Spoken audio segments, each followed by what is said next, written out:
I'll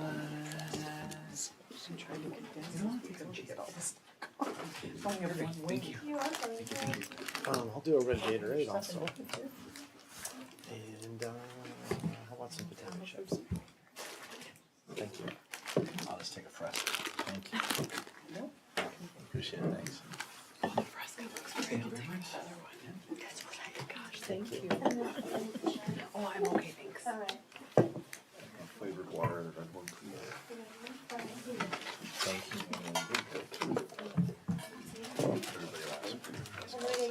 And I already received mine. Thank you guys you. for all you did. Thanks again. Thank It's good to see you guys. Can we get a picture of the school board? Yep. Of course. Yeah. Yeah.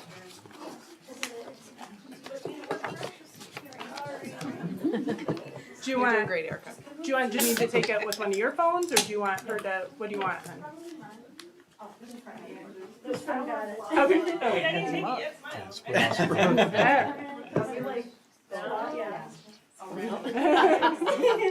You guys are fine. Ready? I'm just shooting. Do we have to go like, whoop, whoop? Thank you.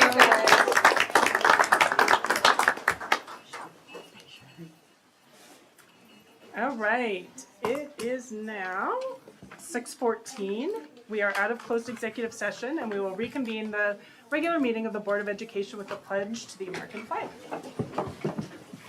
Pledge allegiance to the flag of the United States of America and to the republic for which it stands, one nation, under God, indivisible, with liberty and justice for all.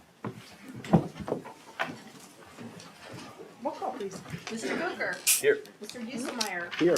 Mr. Herrera. Here. Mrs. Hope. Here. Mrs. Mayville. Here. Mrs. Whitcomb. Here. Mr. Zickert. Here. All right, before we start our regular meeting of the board, all board members are expected to follow our approved meeting norms and board protocol. Are there any items on the agenda that any members of the board would like to amend or remove? Hearing none, do I have a motion and a second to approve the agenda of the regular meeting of the Board of Education on November 18th, 2024 as presented? So moved. Second? Any discussion? Roll call, please. Mr. Dieselmeyer. Aye. Mr. Herrera. Aye. Mrs. Hope. Aye. Mrs. Whitcomb. Aye. Mr. Zickert. Aye. Mr. Booker. Aye. And Ms. Mayville. Aye. All right, district celebrations, Dr. Shug. All right, I'd like to kick off our district celebrations with Board Member Appreciation Day, which was officially on Friday, November 15th, to recognize the outstanding efforts of the nearly 6,000 elected school board members throughout the state. November 15th of each year is designated as School Board Members Day in Illinois. This is an opportunity to build community awareness and understanding about the essential role locally elected Board of Education members assume in a representative democracy. November 15th is about saying thank you to the District 100 Board of Education. Our board members spend multiple hours each month on district work, attending meetings and other responsibilities most will never hear or read about. This is time they could spend with their families or for themselves, but they dedicate it to the students, staff, and community here in Belvedere. On behalf of District 100, we thank all of our D100 Board of Education members for their service to the district, our students, staff, and community. You may have noticed on school marquees, Facebook, gifts, and cards from various schools and emails sent directly to the board. We can't thank you all enough for the hours you dedicate to our staff and students. Your work and commitment do not go unnoticed. If we could please recognize the board.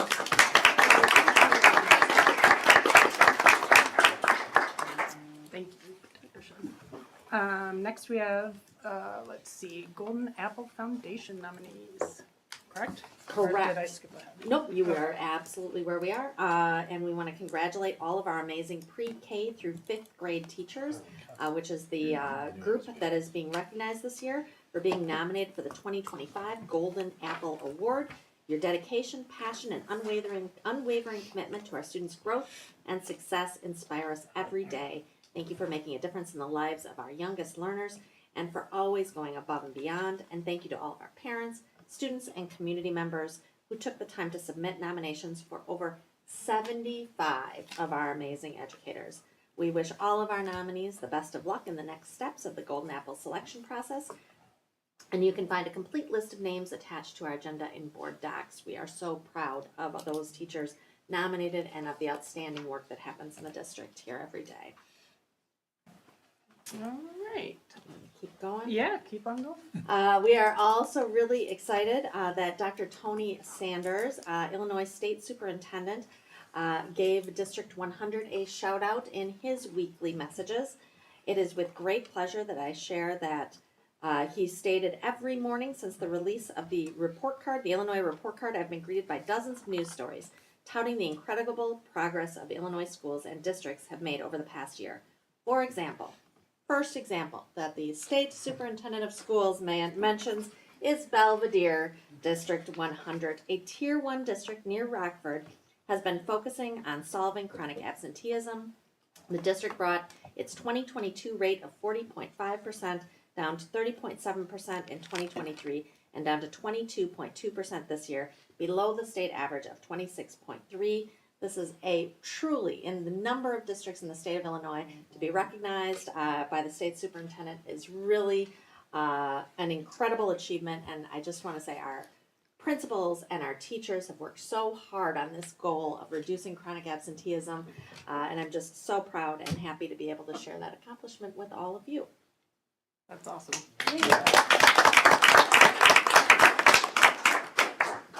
All right, board shout outs. All right, if you are here this evening as I read your name, please come on up and we are going to recognize you with a board shout out. The following people have been nominated by their peers for going above and beyond in District 100. Again, when we call your name, please come to the front and remain standing for a picture. Lily Jarka from Lincoln Elementary. Lily is a para at Lincoln. She's been a paraprofessional for 15 years and she is constantly on the move. She helps our second grade dual language team. Ms. Lily effectively supports during whole group instruction and small group. The kids adore her. She comes to work daily with a positive attitude and let's get her done mindset. I have greatly enjoyed working with Ms. Lily these past 2 years. She adds great value to our second grade dual language team.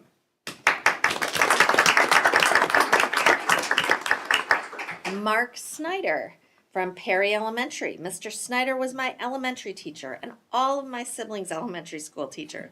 His dedication to creating a welcoming environment for students is truly inspiring. His passion for music and learning has a remarkable way of making students fall in love with learning. His energy and enthusiasm that he brings to the classroom not only fosters a love for learning, but also encourages his students to explore their inner creativity and express themselves. Thank you for being such an incredible teacher and mentor. Your impact on students' lives will be felt for many years to come. Heather Lane, we can always apply. Heather Lane from Central Middle School. Heather consistently leads a club my kids attended weekly, focusing on positively encouraging students to be a positive example of leadership, care, service, encouragement, and kindness to others in and out of school. Heather goes out of her way to say hello in the community when she sees the kids. Heather challenged my daughter in her science class to enjoy being curious about the world around her. David Lohner from Central Middle School. On numerous occasions, our kids came home and shared how David made the locker room, gym, lunchroom, and other learning environments feel safe, well managed, and even exceeded standard Central Middle School strives to achieve positively and appropriately. Not only at Central, but in the community, David has gone out of his way to say hello, ask about our kids' lives, and encourage others. Sammy Canfield from South Middle School. One of the best teachers I ever had. I think Mrs. Canfield is one of the most engaging teachers there is. That is the reason I would like to shout her out. Frank Mandera. I'm like, I know I see him out there. Come up there. Frank and his team at Central Office helped me out of a situation at a retail space when I was trying to coordinate a homecoming event. Frank dropped literally everything he was doing and spent 45 minutes on the phone with me and the retailer, trying to understand and correct a tax-exempt situation. I am so appreciative of the time and support that he and his team provided to me in this situation. It was very frustrating, and they were there to do whatever I needed to resolve the situation. I truly appreciate his support. Yay! Kelsey Mark. Kelsey and her team at Central Office helped me out of a situation I had at a retail space. Oh, same. When I was trying to coordinate a homecoming event. So this is the same one. It's the same as- Yay, yeah. Kelsey Mark. And yay, Kelsey. So Kelsey and Frank, the dynamic duo at Central Office. Thank you. Sean Winters.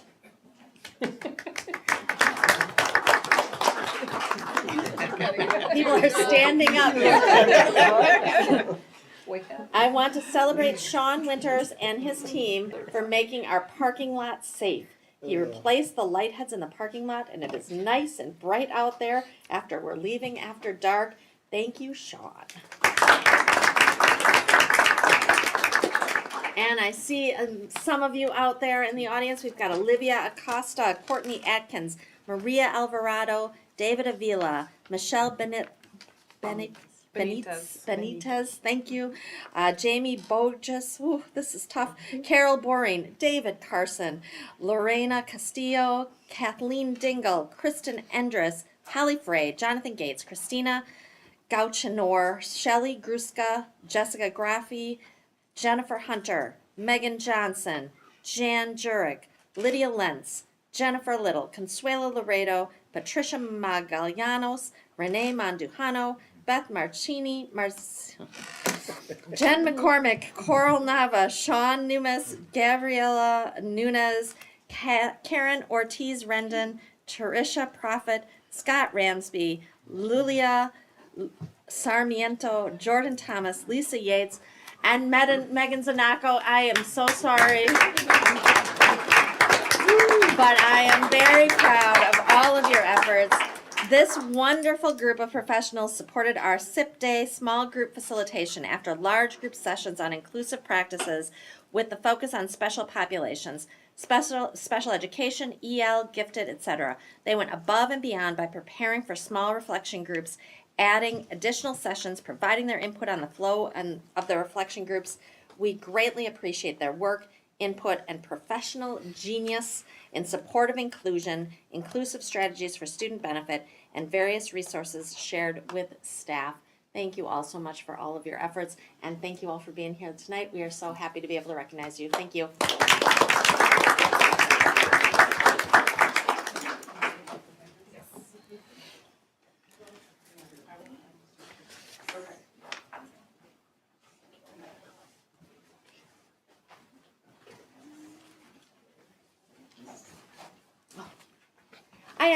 There's more though. I've got to read Kelsey Mark's full thing because it's different from Frank's. I wanna get it all out there. Kelsey and her team at CO helped me out of a situation I had at a retail space when I was trying to coordinate a homecoming event. Kelsey not only dropped everything she was doing to try to understand the situation, she immediately drove over to the location in Rockford to remedy the issue. When all was said and done, she called back to ensure that I had what I needed to get the appropriate reimbursement. I am so appreciative of the time and support that she and her team provided to me in that situation. It was very frustrating, and they were there to do whatever I needed to resolve the situation. I'm truly appreciative of the support. I want to make sure Kelsey got her full shout out there. So yay to Kelsey.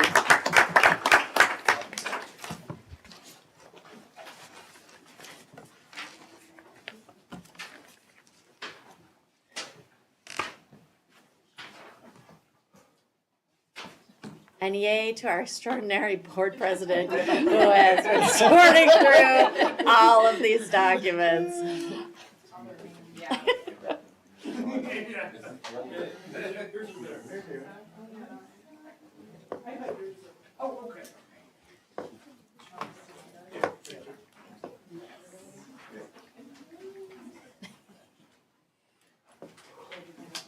Yeah, no, that's what I was thinking too. I was like, show the name.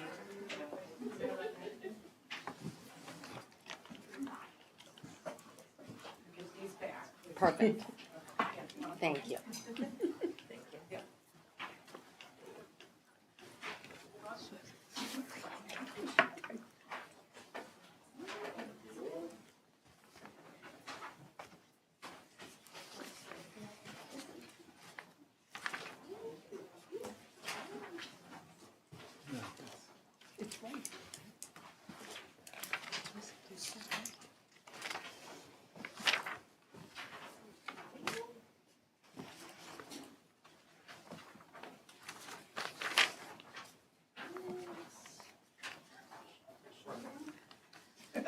Nicely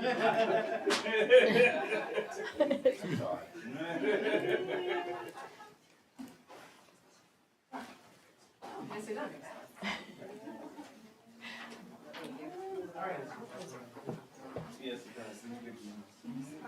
Those are just for the. Yeah, these are for. Did we get a picture already, Jenny? All right. Oh, no, okay.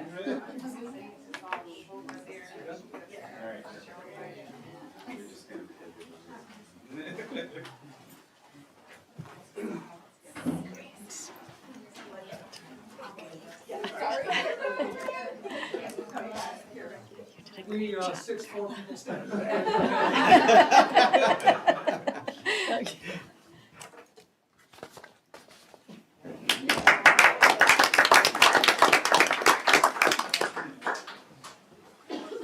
All right, and Mr. Herrera has a board shout out, I believe. Yeah. Encourage anybody else who has any other board shout outs to speak up as well. But wasn't that amazing that we had the Central Middle School students come in playing mariachi music, right? Who would have thought that? And that's amazing. Mrs. Lauren Hart has done a great job getting these kids prepared and ready. And guess what? That's a great differentiator for our school district. You know, who else has this in their school districts? Maybe RPS. However, we have it as well, and they're just getting started. They did a great job, and just keep an eye out. Plug in for them. Keep an eye out. I know that the fancy little bows that they have, they're going to need more. So keep an eye out here and ear out for potential fundraisers for those bows for those kids as they continue to grow that program as well. Thank you to the Boone County Foundation for the funding for some of this program. The partnership with Rockford Symphony Orchestra from the folks that have come down to help with this mariachi band as well. So again, kudos to the kiddos and Mrs. Hart on that. Definitely a differentiator for us, and I definitely appreciate that. The other thing too, I do want to recognize a few people that went out on a conference this past week, dual language conference out in Santa Fe, New Mexico, is La Cochesa. So I know Renee Mandojano was out there and some other staff, and particularly Lulia Sarmiento, who's an EL and dual language instructional coach, and Paula Rodriguez, who's also an EL and dual language teacher, presented at this national conference on the unlocking diversity and an open door to harmonized, inclusive learning in the classroom. So again, presenting to a national stage there for this conference. So I definitely want to recognize them and their hard work today.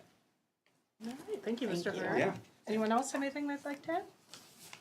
I did want to add, I know we were invited, I was not able to attend, but Christine Frank had her celebration at Washington again for Veterans Day, and I know other schools did things, so I just wanted to say thank you for that. It sounds like it was amazing. I wish I could have went. All right, thank you. Next up, we've got our student council reports. We have Ruby here from Belvedere High School. Come on up.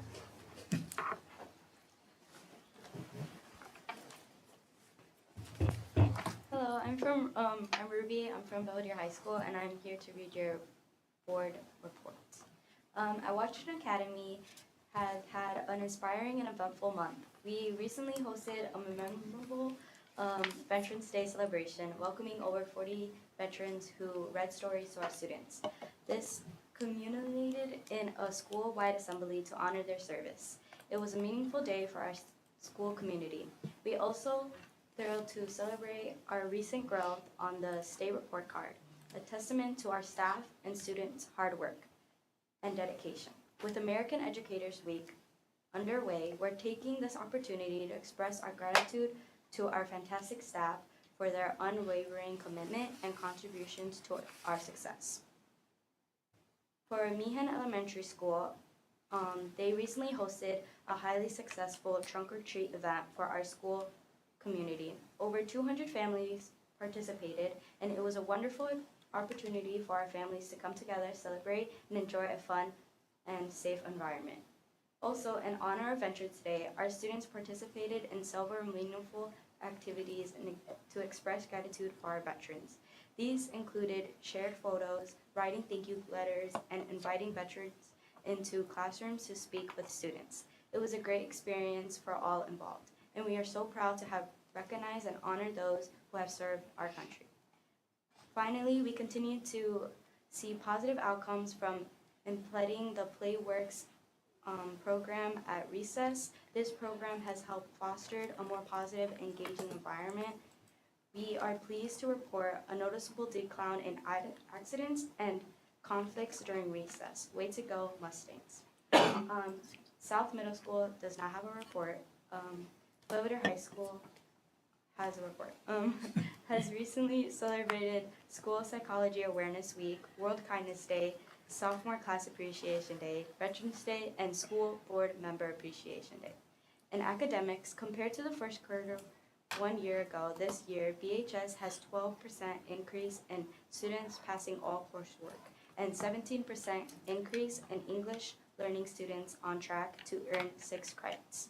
Finally, BHS is proud to have and earn a commendable rating for the second year in a row on the Illinois State Report Card. A big thank you to the entire BHS community to your hard work and making this happen.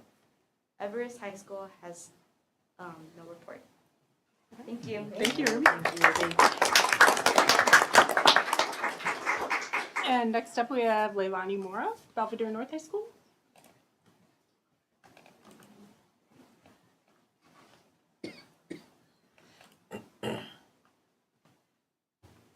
Hello and good evening. I'm Leilani Moore from Belvedere North, and I will be giving your board reports for October, for the month of November, sorry. So at Belvedere North, the last couple of weeks, we have been wrapping up our fall sports season, and boys soccer won regionals, girls golf won conference, boys cross country won conference and qualified for state. I went down to state for tennis, and our football team is still playing in the playoffs. In October, we also had our Illinois report card released that shared 92.5% of our freshmen with IPs and 72% of our English learners were on track last year. And we also had 88% graduation rate. And it's been a great start to the school year. At Whitman Elementary, on 10/23, our 5th graders in D100 attended the Fine Arts Festival, where there are different fine arts highlighted for students to learn about and explore. On 10/24, the Belvedere Fire Department visited Seth to teach 2nd graders about fire safety. Students participated in classroom lessons and then had an opportunity to visit the smokehouse. On 10/25, the BNHS Corps leaders visit Seth for Red Ribbon Week performance. They had an amazing job. 10/28, the Seth PTO held an annual trunk or treat, and we had a great turnout and kids had a blast. On 10/31, K through 5th grader students participated in Halloween and fall parties. 11/1, some monolingual and classroom and many dual language classrooms participated in activities focusing on Day of the Dead. At Lincoln Elementary School, the Race for Education in October was a success, with a great turnout from students and families. Our PVO Candy Bingo and Fall Extravaganza events were all well attended and enjoyable for all.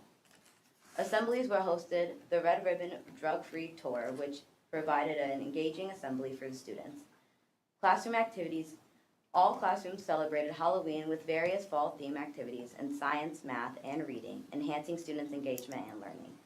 They also had a lot of fun experiencing the election process by visiting classrooms and grade levels, voting such as favorite popcorn flavors, favorite cookie flavors, and favorite sport teams.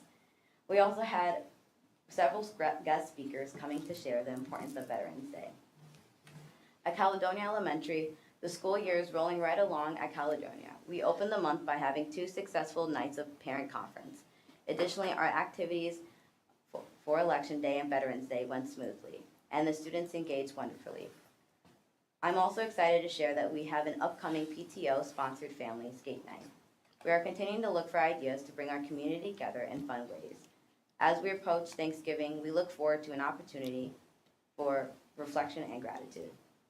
At Perry Elementary, we celebrated the first day of November with a fun PJ Day, and our PTO put together a movie and craft activity for students to participate throughout the day in the gym. We have an upcoming Penny Wars this month too.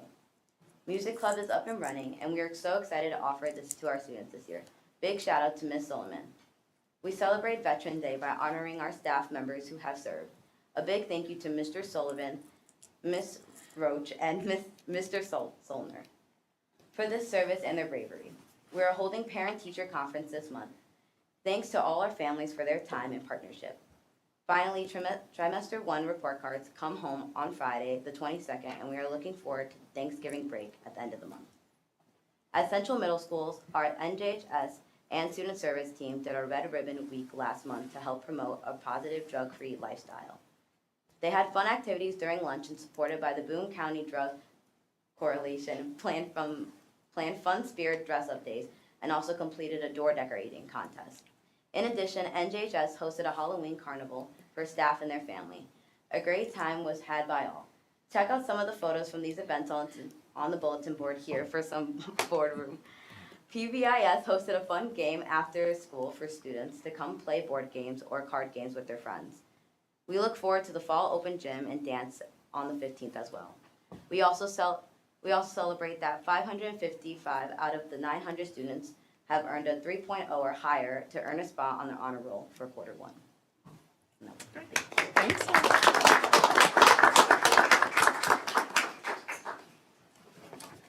All right, board committee reports, starting with policy and personnel from October 24th. Any questions or additions to that meeting?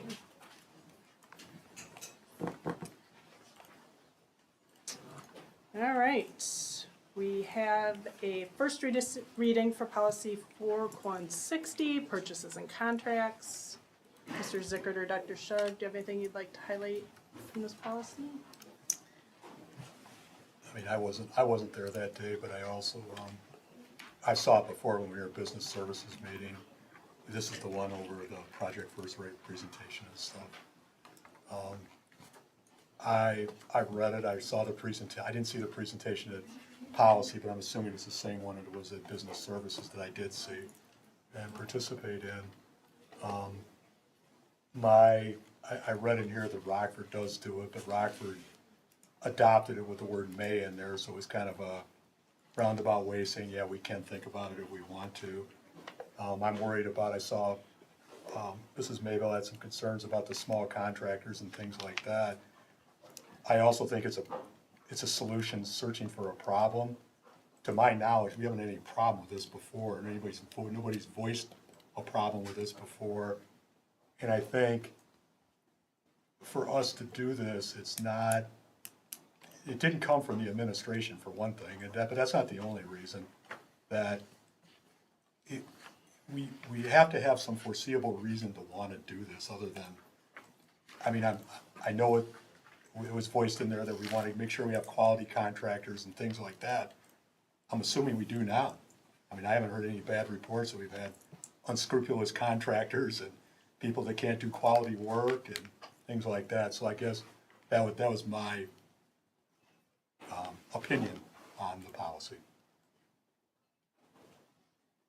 I would just share that there was discussion at the policy meeting. I think there was conversation back and forth on if this was a policy and changes that we should adopt or not.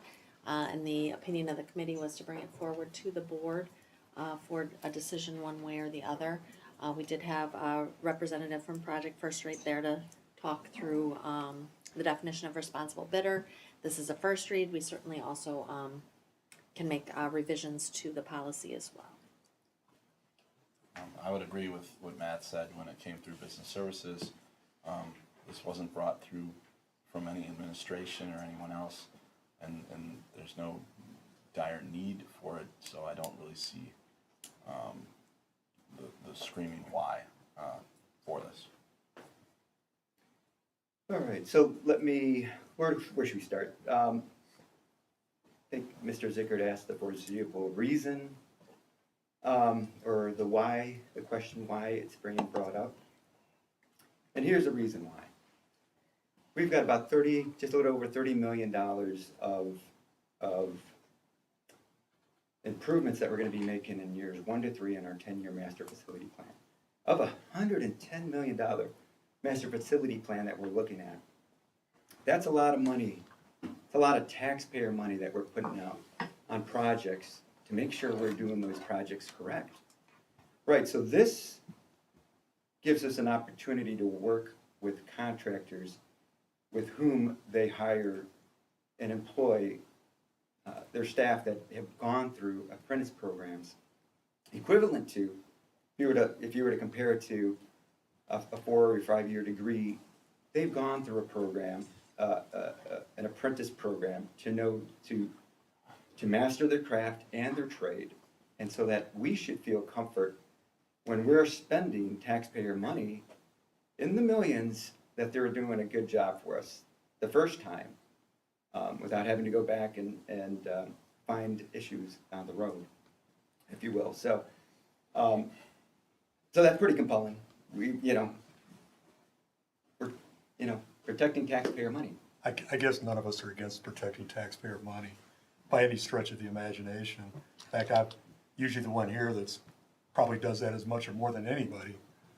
But I also think that we spent several $1 million on Lincoln when we enclosed the atrium area. We spent several million on Meehan when we did the same thing. We built Belvedere North at tens of millions of dollars. We've done tons of additions around here and stuff like that. And I guess I haven't seen any evidence that we've had unscrupulous contractors now. That we have had, that with the people we've hired haven't done the work that we wanted them to do. I know people that own businesses, especially, I'll just give one example, the Trazo and Tile Company. A friend of mine used to employ 150 people. Probably one of the two biggest ones in Rockford area. Did he have an apprentice program? I think the Union Hall probably did, but his business in itself, no. So I think sometimes we may be excluding people for a reason that just because they don't have an apprentice program, we're assuming that they're not a quality contractor.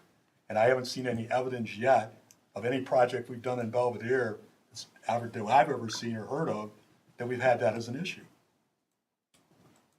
I would agree with that, and also, I think you touched on something, this is a union-based program, and I don't think as a district we should be pro-union or pro-non-union. And we've done really well with our contractors and not had issues with them in the past, and I think since there's been no problem, I don't think we should do anything that leans one way or the other. I don't think that should be our position as a district. This is not a union-based program. It's my understanding that the If you pull up the program website, the is, front page says that it is. it's my understanding that the program is in cooperation with labor and management. So it is not affiliated with the union, or it's a nonprofit labor management organization. But I'm sorry. No, go ahead. When we were at Business Services, and I can't speak to the other one because like I said, I wasn't there. When we were at Business Services, he was asked a direct question, who do you represent? And he said, we represent union labor and union contractors. Union contractors. That's our job. We asked. That's what he said, and he got asked that. And the handout they gave us says PFR is a nonprofit labor management organization. Well, who is he? I guess I'm feeling a little late to the party. So wait a the minute. executive director, Paul Nolly, joined us at Business Services. He also joined us at the Policy Committee to give us this overview and education on what this responsible bidder type of language and information that that would be helpful for us. They do represent union. They do represent non-union, right? That's the management folks. In addition, just because you're not a union shop doesn't mean you still can't participate. They still have what they call an employer-sponsor model, where that employer can go out and develop their own apprentice program. It's completely separate from directly working with the trades or the unions, but developing their own apprentice program, developing their own hours of training, building their program and getting their employees through. And that's another way, again, to continue to work with projects that we would be looking at. Another evidence that they would have some apprentice type training behind it. What concern precipitated, I guess maybe I'll look to people who have been part of the bidding process. what concern about either the bidding process, or the work done by those who have been awarded contracts based on the bids, does this problem solve? Like, what problem are we solving here? Have we had an issue with feeling like we can't get or haven't received quality bids and quality workmanship from the, I guess, what problem are we solving here? With an addition to policy, because, I mean, obviously, we're not looking at a particular bid and requiring or specifying within a particular bid, but rather this would take the direction that as a policy of the district. So I guess. So this would apply to construction only, not to all of our bids. Right. And to my knowledge, in my time here, we have not had any problems with any contractors or not having quality people working on that. So I don't have a situation to give you where this would Thank you. be a I didn't change. know. Went looking for a solution to a problem. Yeah, the information we received at policy, it gave us a study from the Illinois Economic Policy Institute. I know sometimes we do have issues just receiving bids at all on projects. It looks like they've done a comparison here between projects covered by responsible bidder ordinances, projects without responsible bidder ordinances. Says the evidence reveals that RBOs may increase bid competition by 8%, helping to reduce costs for taxpayers. It looks like the use, they have a little fact sheet here. It says the use of an RBO has no impact on overall project costs. I think I'm fine with it as long as it is sort of a may consider, kind of like Rockford did in theirs. I know the city of Belvedere has a responsible bidder ordinance. And a lot of other municipalities and school districts do too. I would, if we do something like this, I would like to see a minimum project amount by which it's sort of pulled out of the definition. But with those modifications, I don't see a problem with it if it can, if the study is correct that it leads to more bids on projects, I think that's overall a good thing. Is the minimum project 35? 35. That comes to For the the board, yeah. Yeah, But I know construct- different Yeah, ordinances and we can have different establish that amounts. if it makes Yeah. sense. Typically, construction is a $50,000, so when you're doing design build or something, it's a $50,000 $50,000 threshold for what is considered a construction project that you would be forward. And what I did point out as well, at both policy and at business services, is most of the information in this responsible bidder, we're not a municipality, so we can't press an ordinance, we can change our policy. But most of this information is already in school code that we can evaluate and do those things. And so this would just put into the writing that component about the apprenticeship that is not clearly identified in school code. And again, if it says that we may consider these things and bid them, school code gives you the option to do that. So I don't think there's harm. This would just spell out that you're going to consider these things specifically. But the DEI, the business enterprise programs, and the minority owned businesses, those are already identified as criteria within the school code that we use as weighted. So when we do an RFP and ask for bids, we are able to specify what we want to weight things and how we want to do that. So when we develop that, if this is something that we want to make sure that we're putting in it, whether it's in policy or not in policy, we can say we want apprenticeship programs, we want those things. So these things can be done without spelling them out. This would just be, if you want to have it in writing, this is what it's going to be, we can definitely do that. But nothing prevents you from putting those into a higher weighted category within all the scopes of our construction. And that's been my argument all along, is that I know we can do all this stuff anyway. Rockford put the word may in there because if we put the may in there, you're right, it's not a, it's a nothing. It's a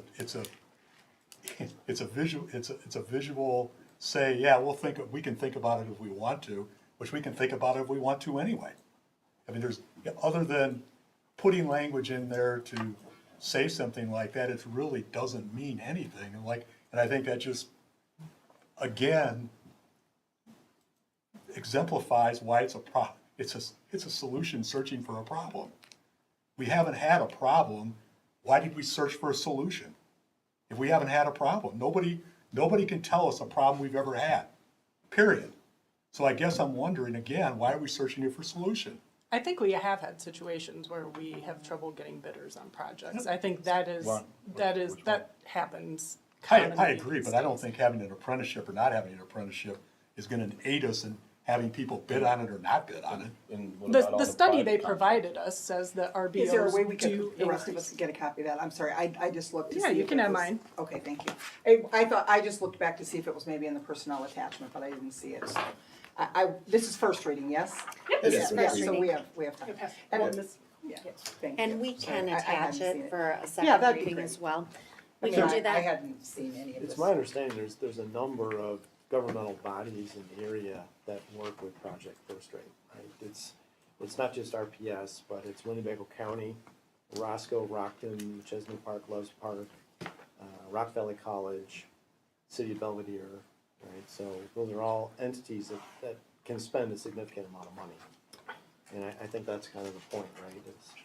I think It's the the point oversight and the due is, diligence, especially as we're going to these, again, we're gonna be spending 30 million plus in addition to, an additional, as we continue to march forward on our $110 million 10-year master plan. Due diligence, extra oversight on our projects. And again, we can use this as another way to enhance and promote career opportunities for our students. For our students to be able to look at another career option outside of college, and that being the trades. Be able to go into an apprentice program, multi-year apprentice program, and come out with a trade, come out with a skill, and get a decent career and a decent job moving forward. And yes, being able to work on these multi-dollar projects. Pretty simple. yeah, I don't disagree with that, and I'd be all for doing that in the schools with our trades programs and stuff like that. If that's really what we wanna do, that's really our goal, let's do it in the schools then, because I don't see this as being really the goal of doing that I don't think the kids are gonna pay that much attention to it compared to if it was actually in a classroom working collaboratively with our trades programs in the schools. If that's really what we wanna do, let's do it there. All right, any other thoughts on this? This is first reading, so it'll come back and we can hash it out all over again. I would just like to say the takeaways I have are looking at that language that says shall and changing it, modifying it to may, and also adding the $50,000 marker for when we would consider this, when we bring it back for second read. Ms. Whitcomb. Yeah, I was gonna share say something. May, Okay. in the future, it would be helpful maybe if these sorts of things are made available at committee meetings, if they could be attached to, because I mean, I think the board meetings, not necessarily your update, I get that. But, then when we get these, the Thursday or Friday before the meeting, we can read all that. I might have other questions, and of course I'll email those if I do, but, that would be helpful if these presentations are made and that information could be made available either through business services or policy, or both, or whatever. Here's Mr. Nolly's business card. If you have questions, you could email. I email him, there's no one on the, I don't talk to the committees, we email him. Well, you can talk to anyone you want, but if you have questions about the program, he's the one who would know He'd the be most willing about the to send you all program. the information. And this is presentation. okay, anyway, yeah, no, that's it, okay. And we'll attach that project first rate to the next board docs, as well as I'll try to make that available in our board update. Educational Services Committee on November 6th. Mrs. Houck, anything you'd like to highlight or share? Any questions regarding the minutes? We're gonna talk about the Illinois report card later on in the meeting. All right. Parent Advisory Committee on November 6th. Anything to highlight or share? Okay, Business Services Committee, November 12th. Mr. Herrera, Mr. Booker. But nothing new, we'll cover some of this stuff in consent and protocol. Excellent. All right, public comment. At this time, members of the public and employees of District 100 may make public comments. As a reminder, any person appearing before the board is expected to address the board only at the appropriate time, follow the directives of the board president to maintain order and decorum, identify oneself, limit comments to 3 minutes, and conduct oneself with respect and civility toward others, and otherwise abide by board policy 8:30. I don't think we have anyone who signed up ahead of time. Anyone dying to speak for the board? Ms. Garza, Ms. Young? Alrighty. Moving on. Consent action. Do I have a motion to take any items on the consent agenda out for separate consideration? Hearing none, do I have a motion and a second to approve consent agenda items 2 through 14 as presented? So moved. Second. All right, Member Herrera, Member Hauk. Any discussion? Okay, before we vote, I would like to recognize the following donations. 8 dozen donuts from Edwards Apple Orchard for Belvedere South Middle School, PBIS. And $100 from the Boone County Arts Council, $150 from Belvedere IOU Club, and $200 from Sister City Association for Belvedere North High School bands. Thank you. Roll call, please. Mr. Herrera. Aye. Mrs. Hauk. Aye. Mr. Booker. Aye. Mr. Dieselmeyer. Aye. Mr. Zicker. Aye. Mrs. Whitcomb. Aye. Ms. Mabel. Aye. All right, next on the agenda are our roll call action items. First up, proposed high school course catalog changes. Do I have a motion and a second to approve the proposed high school course catalog changes as presented? So moved. Second. Ms. Hauk and Mr. Herrera. Any discussion? Yeah, I just wanted to bring up really quick what I talked about the last time we talked about this.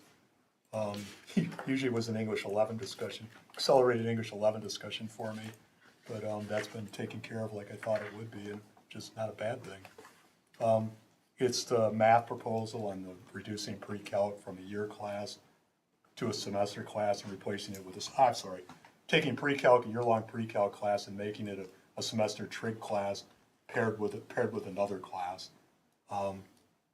Any of you that looked at the Illinois State report card, you saw our high school math scores were less than desirable by more than a little. I think taking away a year math class and separating it, I'm not against the trig part by any stretch of the imagination. Back in the old days, it used to be Algebra 3 and trig the same year, each semester. It's just that I don't think the course they're replacing, the one half of the class isn't being replaced with something at the rigor level of pre-calc, whether it be pre-calc or accelerated pre-calc. So I guess knowing that, I would like to know how going to this is going to substantively improve the scores that haven't been very positive the last few years in math in high school. I did ask, because of your comments at the prior meeting, I did ask at the curriculum committee meeting. Ms. Taylor was there. She was part of the committee that recommended this change.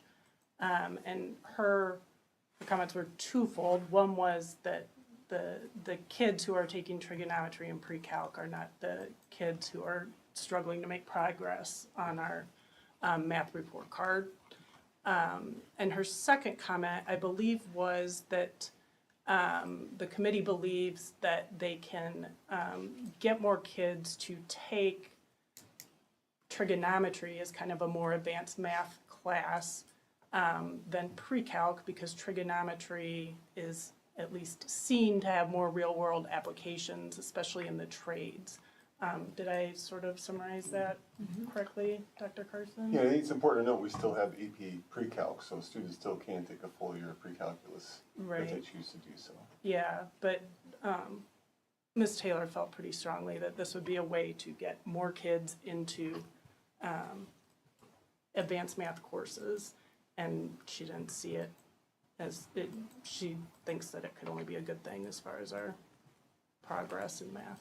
Well, I get the understanding that people in pre-calc probably, I mean, you would argue, probably wouldn't be the people that are struggling on the state testing. I do understand that notion.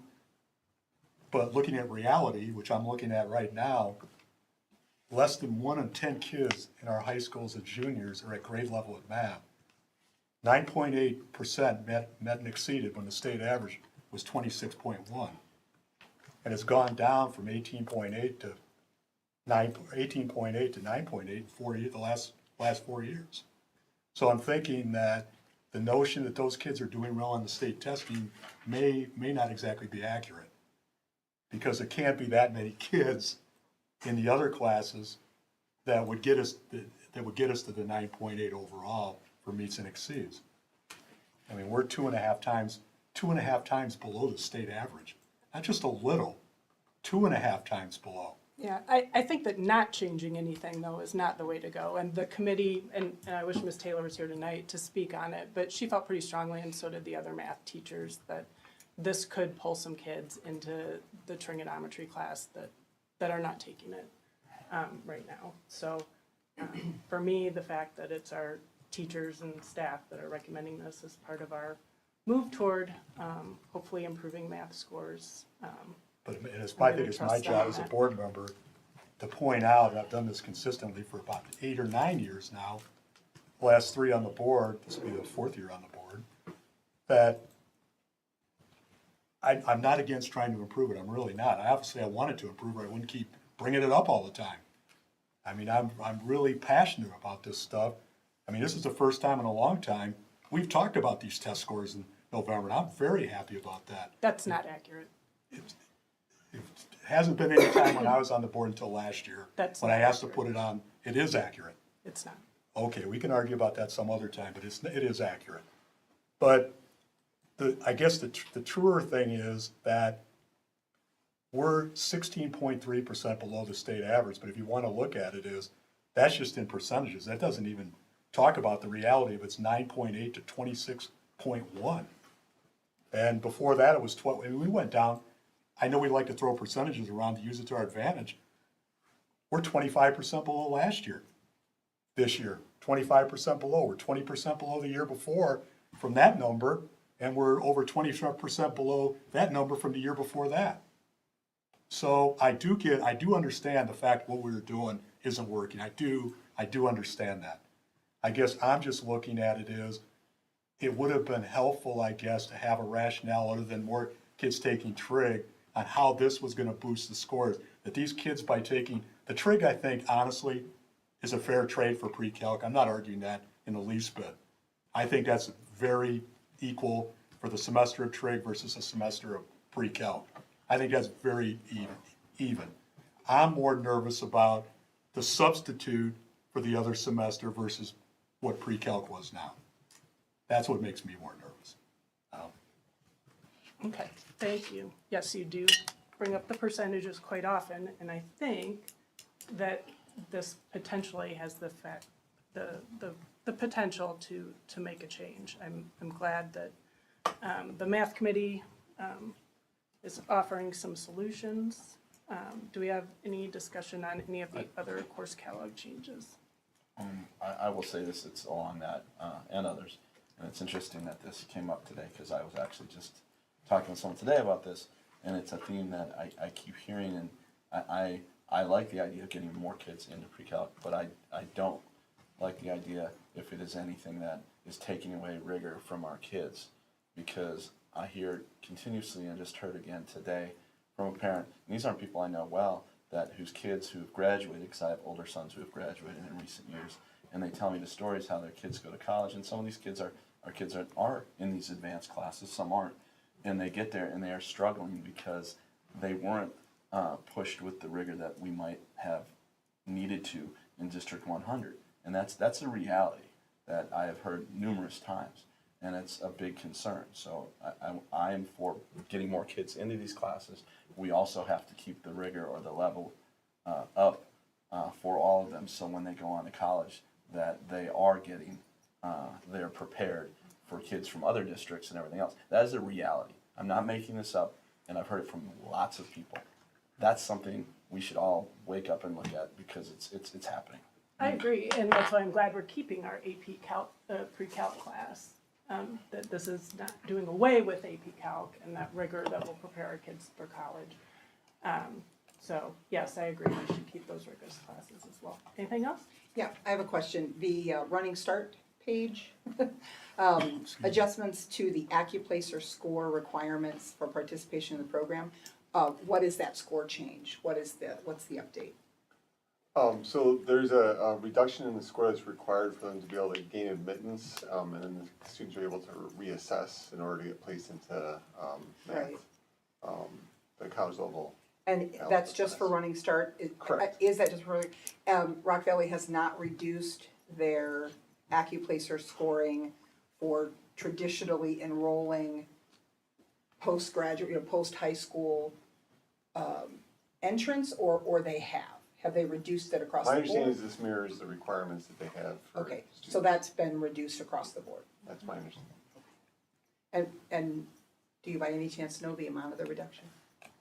I don't. Okay, apologize. I mean, it's concerning to me that I want more kids to be able to participate if there's interest and we have the ability for kids to be duly enrolled and getting, the benefit of the program. But what we have is some concerns about achievement in a couple of core curricular areas. And then if there's a scoring reduction, I know it's not just for Belvedere kids, I get that, but of course our focus is here. I mean, Rock Valley has the ability to make that change, but it's a little bit concerning to me. And different districts have different cutoff scores, I believe, for their Running Start programs. They could choose to do so. They can, This yeah, is- they can choose to have different cutoff You can make scores. them harder, but the Rock Valley has a bare minimum you have to meet. Right. I mean, usually, I could be wrong, but I think most districts go by whatever the Rock Valley stated numbers. I mean, you're right, they could make them harder, but I don't know of any that ever did, and we always, and I probably saw still that do. somewhere. We probably have we have probably more kids in than anybody, by more than a little. Significantly. Yeah, I saw it somewhere and I was kind of surprised that districts did have different cutoff scores, but I can't remember where I saw that now.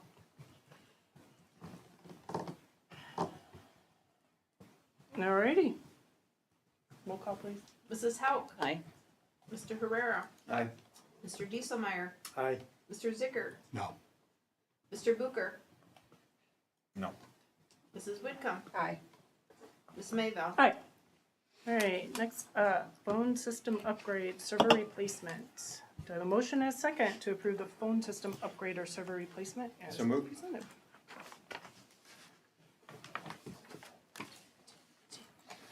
Second. Mr. Herrera and Ms. Howe. Discussion, comments from admin? Excellent. Roll call, please. Mr. Herrera, Aye. Mrs. Hauk, Aye. Aye. Mr. Dieselmeyer, Aye. Mr. Zicker, Aye. Mrs. Whitcomb, Aye. Mr. Booker. Aye. Ms. Mayville. Aye. Do I have a motion and a second to approve the fund transfer from the education fund to the capital projects fund as presented? So moved.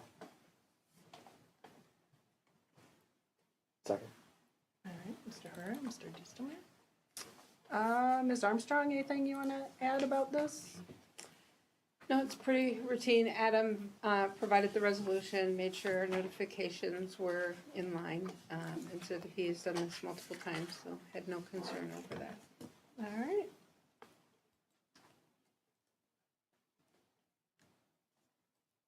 Roll call, please. Mr. Herrera. Aye. Mr. Dieselmeyer, Aye. Mr. Zicker, Aye. Mr. Booker. Aye. Mrs. Whitcomb. Aye. Mrs. Hauk. Aye. Ms. Mayville. Aye. Do I have a motion and a second to approve the facility staffing allocation as presented? So moved.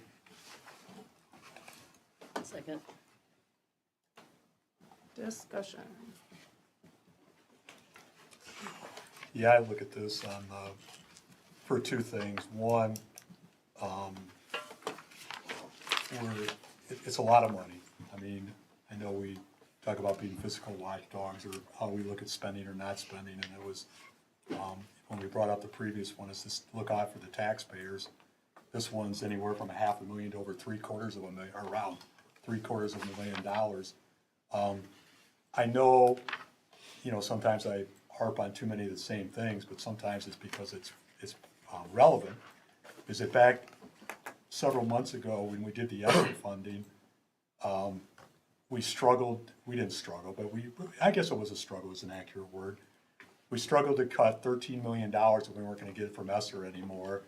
And I told everybody when we had the meetings, and I was on that committee, among a few others, is that what we needed to look at is things in totality, because there may be some things with ESSER we wanna keep that we like better than stuff we already had, and that we had to look at it in a totality of a program, instead of just looking at the ESSER stuff on their own, because we could prioritize that, but some of the stuff that we may not prioritize, we still may wanna keep more than other things. So what I also said was, and we came up to it later on, a few months later, is we started having new proposals for things. And I mentioned that was gonna happen when we did ESSER, that every time we cut something and we get a number, we start adding stuff back as we go along. And we added back nothing quite this big, but we were adding back things that were in the tens of thousands of dollars or more. So to me, this is another case that this should have been a part of the discussion if this was, and I know it was first brought up a couple of years ago, I think it was noted in the thing. So we knew about it when it came to the ESSER time. This wasn't any big surprise. This was brought up as a proposal before. I do understand that part. But I also think that when we prioritize money, we have to look at, if we do this, then we're not gonna do what? And we don't even know what that is yet, because we bring this forward, and to my knowledge, we've been outsourcing this for years.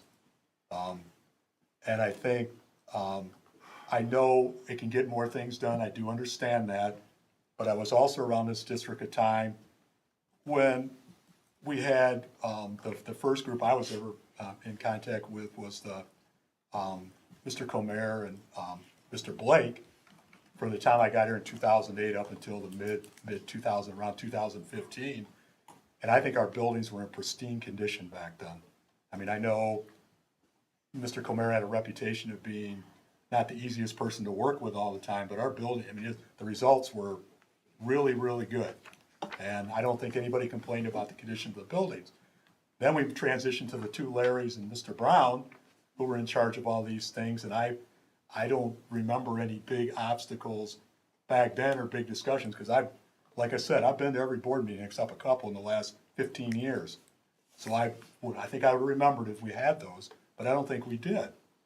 So I think as we move forward with this stuff, I'm not saying it's something we want to have. I think if we're gonna vote for something like this, it has to be something we have to have. And I think we got a lot of other things we need to be looking at to spend money on in the future. I mean, I just got a correspondence over the weekend about, there's 2 classes at Central meeting out in the hallways during the day, during the school day, that they're actually in the pod areas, and there's issues on whether there's disturbances in the classes or because of the active teaching now, which isn't a bad thing. But I mean, I think as we move forward with these $30 million projects and other ancillary stuff along the way, whether it be looking down the road to the, whether we do anything with early childhood in the separate building, or whether we do a lot of other stuff, there's things that are more important than this right now. That it has to be a want, it has to be a need, not a want. Further discussions? Yeah, so I have some questions about a couple of things. Well, first of all, the estimated in-house personnel cost, obviously that's dollars and cents as it relates to benefits and things, but there's lots of other costs that, we have to understand as a district we take on here as well. We increase the size of our vehicle fleet, and so that has an impact on our insurance costs. Not profound, but certainly year over year that we will have additional costs for insuring additional vehicles. Additionally, we'll have IMRF costs, right? So there's a per employee cost that's on an annual basis for, so we have to calculate that in there. Increasing payroll in this particular class code, or any other, but this particular one, is going to have an impact on our workers' compensation expenses. You know, anywhere from probably $18,000 to $25,000 annually, based upon somewhere between this year, 600,000. It's gonna go down some, you know, because obviously, from a salary perspective, it'll stay pretty fluid, but we won't have some of the other ancillary costs. And so all of those costs, you know, have to be considered as well. And then my primary, I guess, question is, obviously we'll never be able to fully eliminate outsourcing some jobs, right? Some things will still have to be outsourced. What do we anticipate, or maybe hope, I'm not sure, what's the right way to say it? What do we hope or anticipate will be the amount in our outsourced costs if we did this? Well, two things. First of all, the IMRF employer cost is factored into those benefits, Oh, so perfect. all the cost of it. Our vehicle insurance is a fleet insurance policy. It doesn't Oh, so matter not how per many I vehicle. have on there, it is the Got same it. cost. So there's no cost in that, because I knew you were gonna ask me that question, so I knew that answer. Well, thank you, I appreciate you having the answer. No, I remember bringing this forward before and making sure that what we had included in here. I did talk to our workers' comp carrier. They did not feel that the increased workers' comp premiums would be more than a $5,000 annual increase on us. I would bet, it doesn't matter, but I would bet that number is thinking about So- but anyway, it doesn't matter. Well, they're Okay. looking at our historical trends as we get those rebates and all of the things from Click as well. Well, it would be So- great if it was 5,000. Yeah, I mean, we saw a great renewal, but I understand and I did go through that process. As far as, you're absolutely correct, not everything is going to, you know, what we're saying we're paying an outsource isn't going to all come in and 5 people are gonna be able to do everything on that project. I did wanna reiterate, none of these costs, none of this work in here is ESSER work. So everything we did with boilers, everything is taken out. So I only took work that was non-ESSER funded. So I didn't want to bank, this is what we spent because we put in 20 new boilers and that side. I feel like I did give you a historical look at 2018 to 2025 of what was going on. Did bring this 2 years ago, bringing it back now as I did more of that looking at what we're doing. I anticipate on the HVAC side that we would reduce that outsourced service probably by at least a third, maybe closer to a half, but with 2 additional HVAC people. The concern is, and I understand, I worked with Mr. Blake and Mr. Comer, and you're absolutely right, they had a great reputation. But we got where we are, I think, by things not getting done. And that is the premise that's behind this, and the ask is because we have $110 million in needs assessment because work wasn't getting done. We were making it work. We were Band-Aiding, we were doing that. You heard that in the needs assessment. This will not solve anything, but if we spend $32 million on our buildings and we don't invest on keeping them going and maintaining that work that we're doing, we're gonna end up in another same situation. So I have to have people that can work on these things and keep our building going. I did not come back asking lightly for this. As I said, I took 2 years to kind of build what is the information that I have, so I could bring you that. When we look at HVAC, in that last year, we spent $442,000 just on HVAC work. And in this year, for the 4 months of July through October, we've already spent $178,000 in HVAC. This is not ESSER work. When you look at that annual cost, the anticipated estimated annual cost is with full benefits. That is with full family health insurance. That is our worst case scenario of what Most we would be paying them. expensive version. And it's not paying them the very bottom dollar. You know, we have flexibility getting them under their union contract to give somebody with a little more experience a higher wage. So I didn't set this at your bare minimum. I tried to present as realistic of a picture as I could. The one-time tools, we've gone through and looked at what it actually cost when we did bring the HVAC person on, we have most of those tools already on hand now. So that cost for HVAC tools would be relatively small for that one-time cost. The plumber, as far as the request for the plumber, we're not doing plumbing work. As you heard multiple times, plumbing is the only thing the state really cares about. You have to have a licensed plumber. If we put a water fountain or water bubbler, whatever you call it, we put that in and ROE comes in and says, where's the paperwork? Who installed that? If it isn't with a licensed plumber, you have to rip it out and you have to put it back in. So we have not been doing plumbing work. That's why our relative costs in plumbing are low. What we've had plumbing done has been primarily the ESSER projects that we're doing, which are not, again, included in these costs. We have many requests, and you saw the outstanding requests for work that we simply cannot do because we don't have staff, time, or the monetary resources to pay an outside company to do it.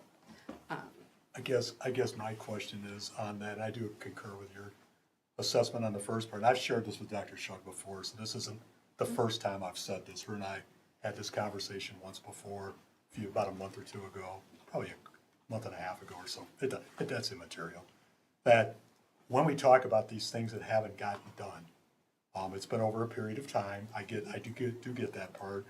But I do believe that the people in between, so to speak, and it's, nobody ever wants to mention names, but it has to be the one group we're talking about, is that I think their reputations or nobody ever thought their good job wasn't getting done, in my opinion, from what I ever saw.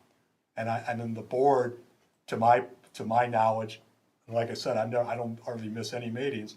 I don't think I ever had any questions on the fact that things weren't getting done for the people that are still here that were on the board back then. I don't think there were any questions at all about the quality of our buildings, about how come we're not getting this done, how come we're not getting that done. So I guess I'm a little concerned as we move on, as a lot of this stuff, the rationale is, well, it should have been done before and it wasn't. But there was never any notion before that I ever knew of that it needed to be done.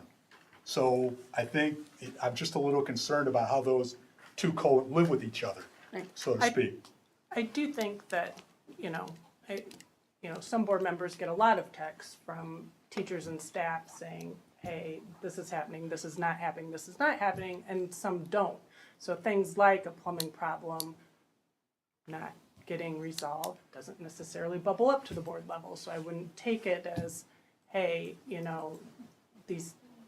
didn't have and don't have a problem with these things getting done. Just because we don't hear about it doesn't mean that there aren't issues or that costs aren't being cut in one area to save money in other areas. So, In case I missed something though, and correct me if I'm wrong, is that I don't ever remember hearing that discussion before, that we're not doing this because we need to save money here, or we didn't fix this because, for a lot of reasons, and sometimes very legitimate reasons maybe, that we were doing things like that. I agree it shouldn't necessarily have to go to the board, but to me, that kind of reflects on the people that were responsible for that stuff back then. And I'm not sure that's, in my opinion, I'm not sure that's fair to them.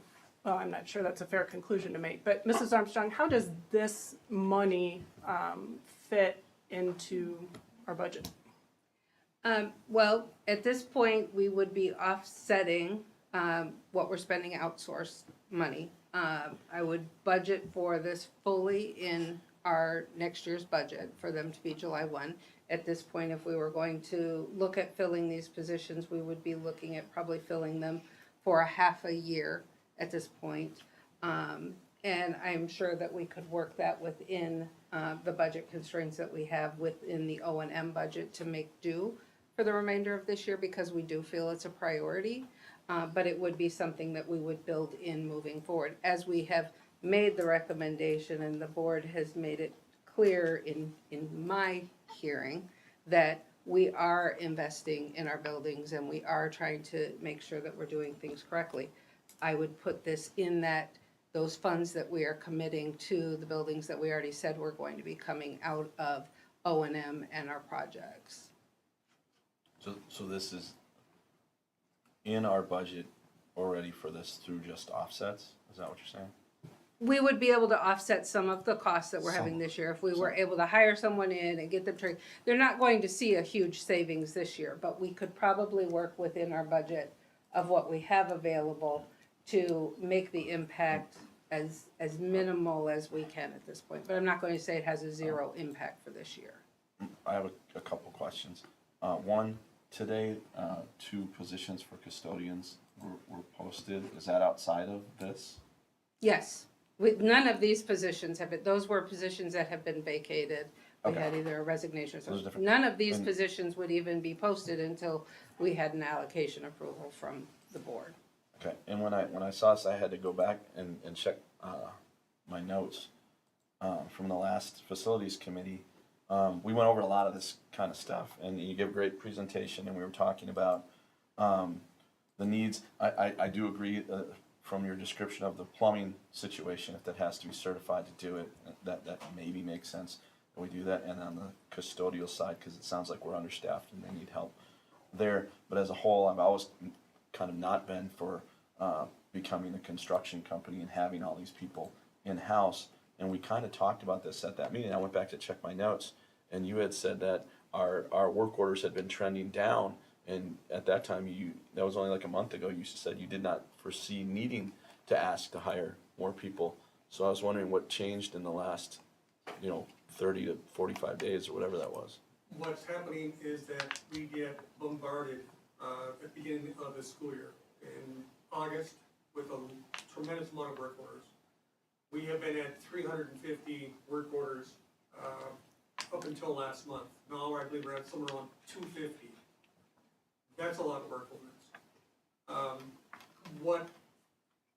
We've gone through this in a previous district, so this is not something that we're hoping to come in, bring in, try here, kind of kick the wheels. This has been something that we worked 6 years at, and we've perfected. We just had a conversation at the beginning of the meeting when we talked about having qualified, certified staff that has gone through the apprenticeship to ensure that we have the proper and credible work done in our district. These three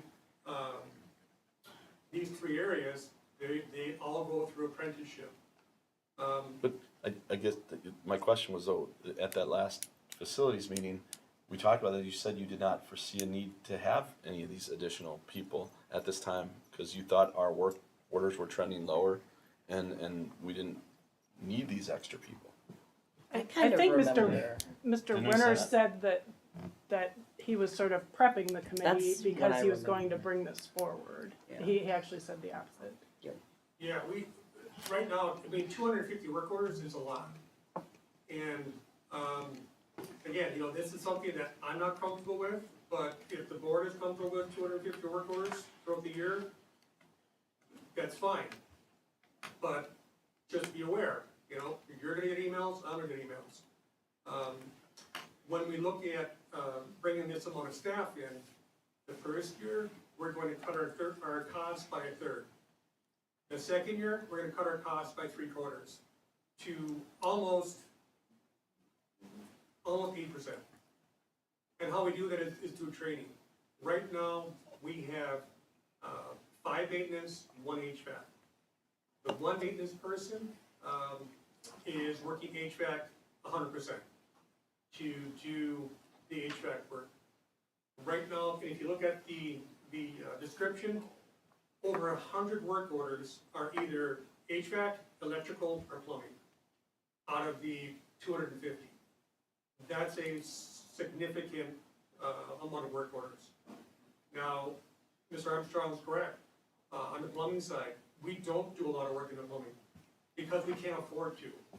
We're at, last year, $991,000 just in bringing certified trade in. We are on track to do the same amount, if not more, this year. Now, if we can more than cut in half the amount of money that we are allocating to outsourcing, that's fantastic. I've heard multiple times from multiple different board members that we talked about the past, not taking care of our equipment, not doing PMs. This is how we get there.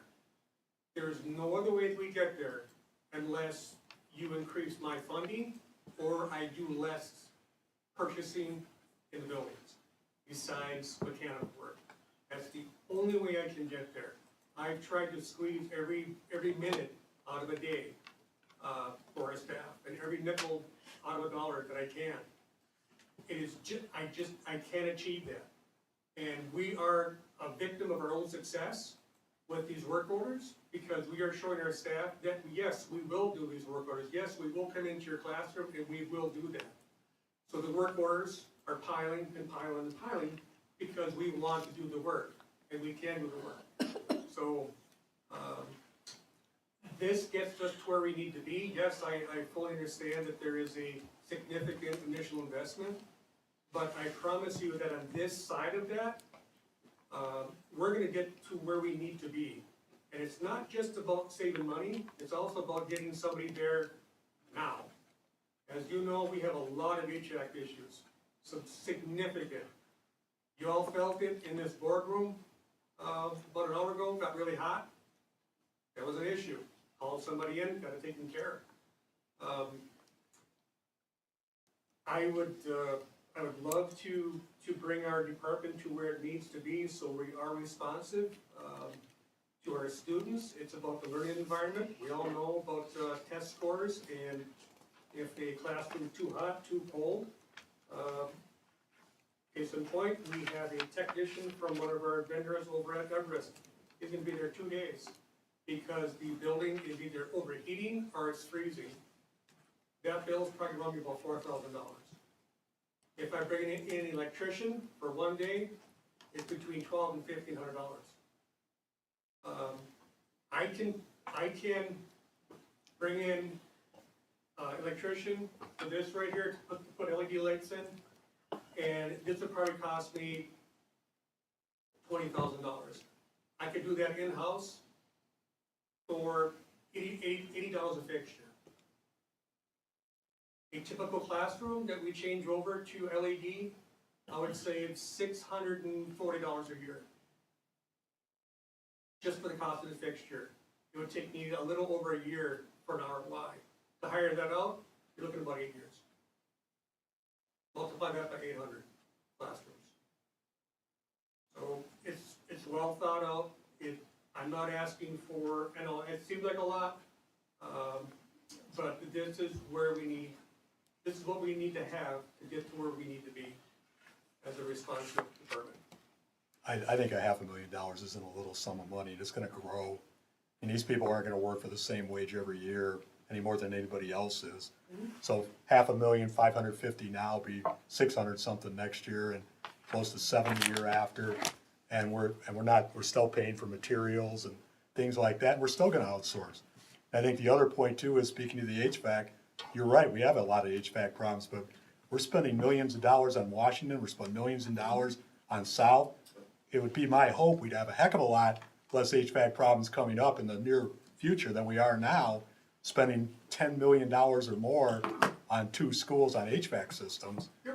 I would also argue that outsourcing isn't all bad because we do it on other stuff too. I'm not saying it's the best, and you're right, they can't be here necessarily in 5 seconds when you snap your fingers. I do get that. That's a want, not a need, necessarily all the time. I mean, we outsource food service. I'll be honest with you, I'd rather we still had our own food service people here.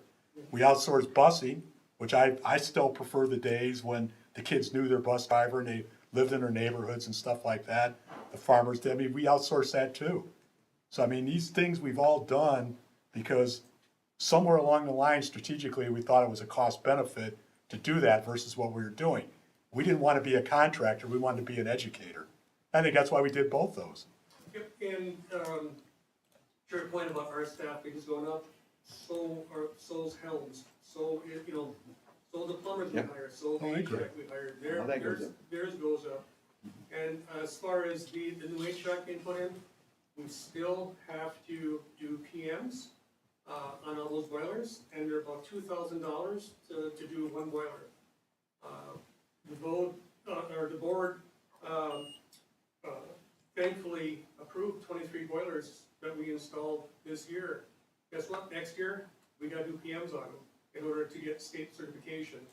And I have roughly about 40 boilers, not counting the 2 Kalanis that I have to spend $6,000 a year to get PM. So there are a lot of cost savings. Just because something's new, doesn't mean we stop working on it. That has got us to where we are today, because we bought something and we stopped working on it. And then we had staff that not necessarily was properly trained on how to PM or do any kind of work. So, again, this is the solution. I think that it's going to be more than cost neutral, especially as we get 2 years down the road. And I agree, we're still gonna have to outsource some things, but with the past practice, with my past experience, it is minimal. So how much money, if we hired the one HVAC person, how much money in general we save in outsourcing versus past years? I mean, if we're paying somebody, we're probably got 100 grand invested or more with equipment and salary, and probably more than that in the last hire we had. How much do we save in outsourcing? Yeah, the typical to equip somebody with the vehicle and tools, you're probably looking somewhere around $50,000. The tools last, if you take care of them, they pretty much last forever. The vehicle, 10 years out of it. As far as savings, again, I would argue that we'll save a tremendous amount of money on, did anybody ever hear the axiom, for every $1 you spend on preventive maintenance, you save, I think it's like $58 or something like that. It's true. Because, like I said in the business services meeting, we want our staff to do preventative maintenance to the point where when they go to an air handler, they can put a vibration meter on that, and they can do readings off the motor. They can predict when that motor is going to stop working or when it's starting to decline. We want to change that motor when it's going down, not when it's off, because we don't want to get to the point that we don't have any heat, we don't have any air conditioning. That is what preventative maintenance gets to. Changing things out on our terms, not their terms. But, you know, and sometimes, such as a situation that we had over at North with the electricity, or with the freezing water at Central, sometimes you'd spend anything so we have school the next day, or that day. And when it's 20 below here, we're 20 below everywhere around here. And we are at the mercy of our contractors and vendors. Well, if we hire a plumber, let's be fair, we hire a plumber and we have that issue like we had at Central with the leaks and the frozen pipes and stuff, we're gonna outsource that too, at least a lot of it. One plumber's not gonna do that by himself, No, and that a quick a time. No, but what I'll tell you is, in my prior district, we had a 3-inch water line that served the banquet boilers for a school. Overnight it burst, and we were notified at 4 o'clock in the morning, we had water everywhere. Because we had a master plumber on staff, we opened for school on time and with heat. I can tell you that stuff like that, you can't always pull a rabbit out of your hat. Are we always gonna be Johnny the Spot, and are we always gonna save every little nickel? No. But we're trying to, again, ride that fine line between saving money, but also living up to the expectations of our staff, our students, and our community. I wish this wasn't all lumped together, because I would vote for some of these. I don't really want to vote for all of these, but it is presented as a package, correct? You could certainly make a motion to change that. Well, I think it makes sense. We're offsetting our costs after we get past these one-time tools and equipment needs going forward. There's been a solution identified going forward to help us with the ongoing maintenance, preventive maintenance, to counter to counter some of that future cost that we may be experiencing later on down the road when we don't. Mr. Winters made a compelling reason. It's hard to argue with preventive maintenance and the longevity of your equipment, and the reduced cost down the road when you do that. Makes total sense. I mean, we're offsetting basically what we're off, what we're spending right now on the outsourced with our in-house. So again, it's a solution. We don't know that. I think we'd have a hard time arguing that we're gonna save $750,000 and make that back. I don't believe that's even gonna be close to being true. But I do think that it's gonna keep, I mean, the parts and the cars and the tools and stuff, I get that. That was 150, 200,000, I think, out of the 700,000. So you're right, that won't be a reoccurring cost unless we add more people. But the staffing part will, and that's not going away at over $500,000 a year. And I'm not saying we can't use that, I'm not arguing that at all. I'm just saying that we come to a meeting, and this is the first time we've seen it in 2 years, honestly. We didn't hear about this at Esser, we didn't hear about it before, we were talking about developing the budget, and now we're talking about throwing over another $500,000 out that we just decided now in November, that's what we want to do. We haven't heard about this the last few months that I know of. We did 2 years ago, fairness to Mr. Winters, we did. And I guess, I don't know, I know we can agree to disagree on this, but to me, when we talk about all the things that didn't happen before, I'm not really sure, I'm not saying I don't believe it, but I trusted those people, and I still do, more than it appears based on what we hear now.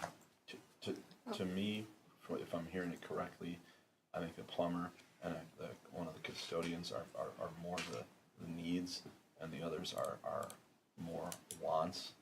I would propose to separate them out, if we could.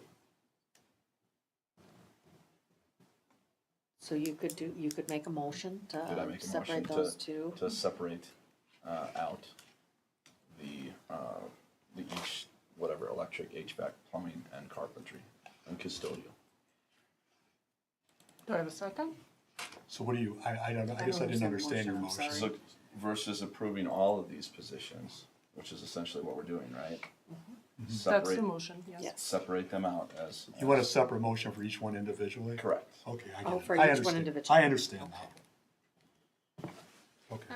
I would like to clarify if I can. This has been discussed at length at long-range facility planning and talking through the master plan, and that this was brought up numerous times that we would be, continue to look at what we're spending and that cost, and that at the last meeting was kind of recommended to bring those recommendations. So this hasn't been necessarily talked at here at the board, but it has been committee conversations. It isn't just coming out of thin air tonight. No, I'm not arguing that, but the committee conversation, we don't hear all that. I don't go to, I mean, any more than everybody comes to my policy committee meetings, comes to my middle school grading policy things, the high school win times and stuff like that. I mean, we can't go to everything all the time. I don't have enough time in the day. Yeah, Any more than anybody else does. And I also am not throwing any prior people of the district under the bus and saying they didn't do their due diligence either, so Then I how'd we would get, agree. then in fairness, how'd we get there then? Because, I mean, it wasn't a money issue, because we got plenty of money in reserve. So it wasn't like we didn't have money to do it then. Why didn't we do it? I can't tell you why people didn't make choices, but I cannot, just like I can't read their minds. okay, And I can't so we have, Mr. Bucher made a motion to amend. So my understanding is Mr. Bucher's motion to amend is that we split this into 4 separate motions. 4, what are we doing? Because it's 5. 5, 4. There's 4 custodial. categories, Still- a plumber, custodian, HVAC, yeah. electrician, and custodians. Yep. Can I Okay. ask a question really quick? Yeah, just a Yeah, second, and so do I have a second for Mr. Bucher's motion? I'll second. All right, discussion, Ms. Hauk. About the weekend custodial, sorry, I wanted to ask this earlier, but there was no time. And I should have asked you ahead of time, I just didn't have the chance. I remember last year when we talked about the facilities, the Sunday facility usage, it was recommended we don't I'm just wondering what changed, like, we do want one now? We did have this conversation, that having someone over the weekend, while we still wanna maintain Sundays being off in terms of usage overall, that we do have a lot of usage on Saturday. It continues to be difficult to staff on Saturday, that we know that it may be difficult to fill that custodial position, but we think that the need is there, and we think it can also help address some of the things that are happening during the week, as well as to provide support for some of our weekend events that otherwise we're asking our current custodial staff to work overtime for. Would we maybe be able to do a few more Sunday usages? I think we are reluctant to make promises. I'm just wondering. But we think that this would That is one of my provide concerns as some Some additional opportunities capacity to do for that, us to do that, yes. Well, I know that, and I think a lot of that we're recouping the costs anyway. I mean, I saw the, Yes. I got a call for the wrestling one that I saw some of the pricing we were doing that was interesting. Let it go at that. That now isn't as quite as interesting as it was before, but, so I do think we recoup a lot of that, or we should. I mean, in fairness, we should. Yeah, I think absolutely you are right. We charge for that facility use, but we do want our buildings to be open whenever they can be, so. And a weekend custodian, again, can be really difficult to fill, but could fulfill a really important need for us. Any further discussion on the amendment? Well, the amendment, I think that's just my opinion, I think we're gonna spend a lot of time voting on four things separately that are gonna end up, that are gonna yield the same result.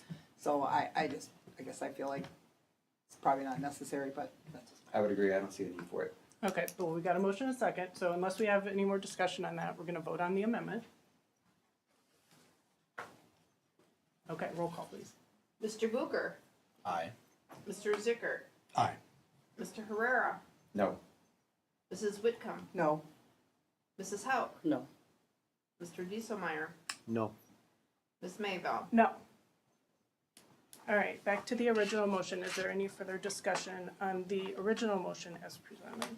Yeah, I think people ought to know though that when we spend 700-some thousand on this, which I'm pretty sure we will, that 750,000 is not going someplace else.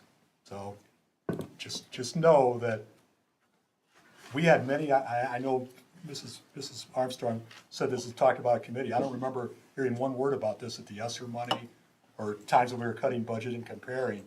So I think we just need to realize what we spend here, we don't do something else. We're not gonna do something else. I mean, part of me, and I know this is just an easy one, but I mean, I sat in a committee where we talked about, looking how we're gonna fund middle school the way we did before, middle school, summer school. So we can do this, but we're talking about not having enough dollars for that somewhere down the road. They're not necessarily in the same bucket, but it's just the notion of doing stuff like that bothers me. Can I just say one last thing? Sure.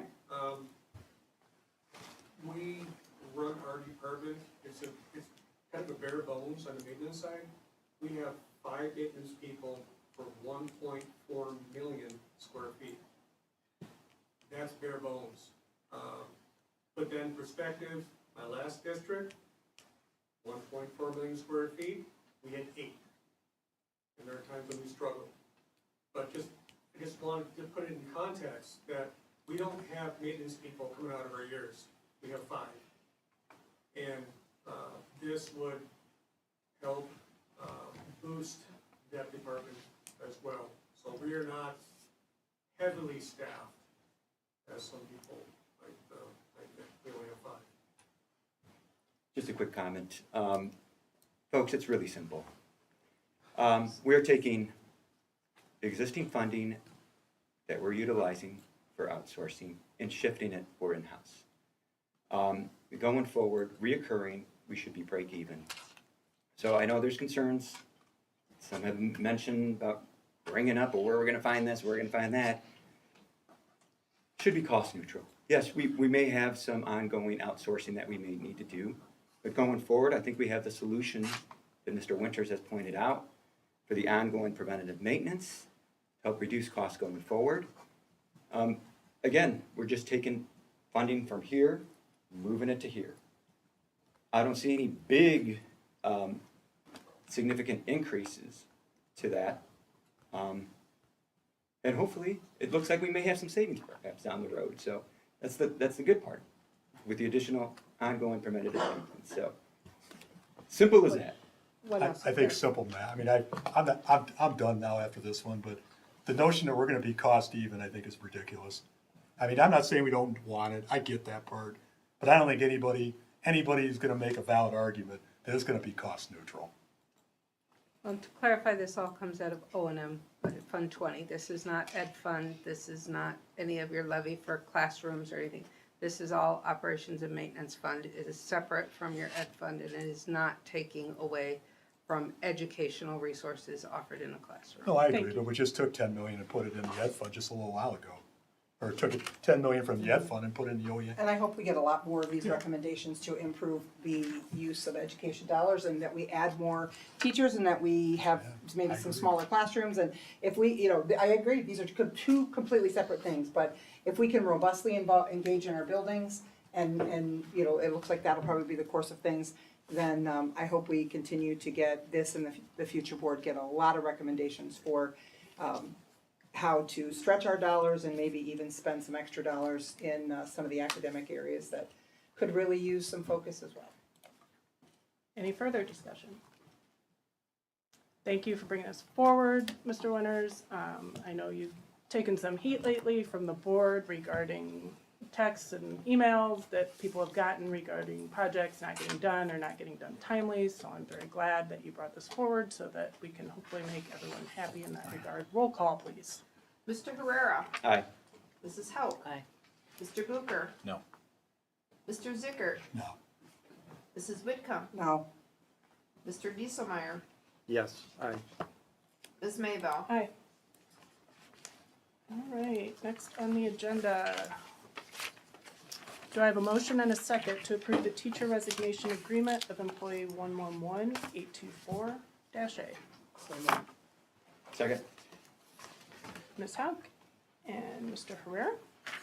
Excuse me. Discussion. Roll call, please. Mrs. Hauk. Aye. Mr. Herrera. Aye. Mrs. Whitcomb. Aye. Mr. Bucher. Aye. Mr. Dieselmeyer. Aye. Mr. Zickert. Aye. Ms. Maybell. Aye.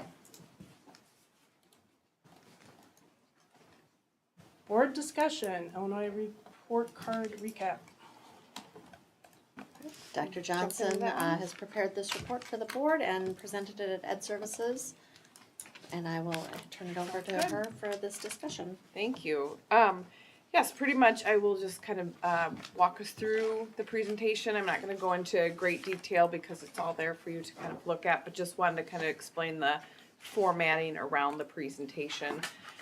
Slide 2 very much highlights that we utilize the data from the Illinois report card to focus and guide all of our work. So our biggest question when we find gaps and areas for improvement is we go directly to the strategic plan to see if it's there. If the areas that we see that we need to improve on, are we working on them? And we were able to see all of that through goal 1 and goal 2, other than some minor tweaks here and there.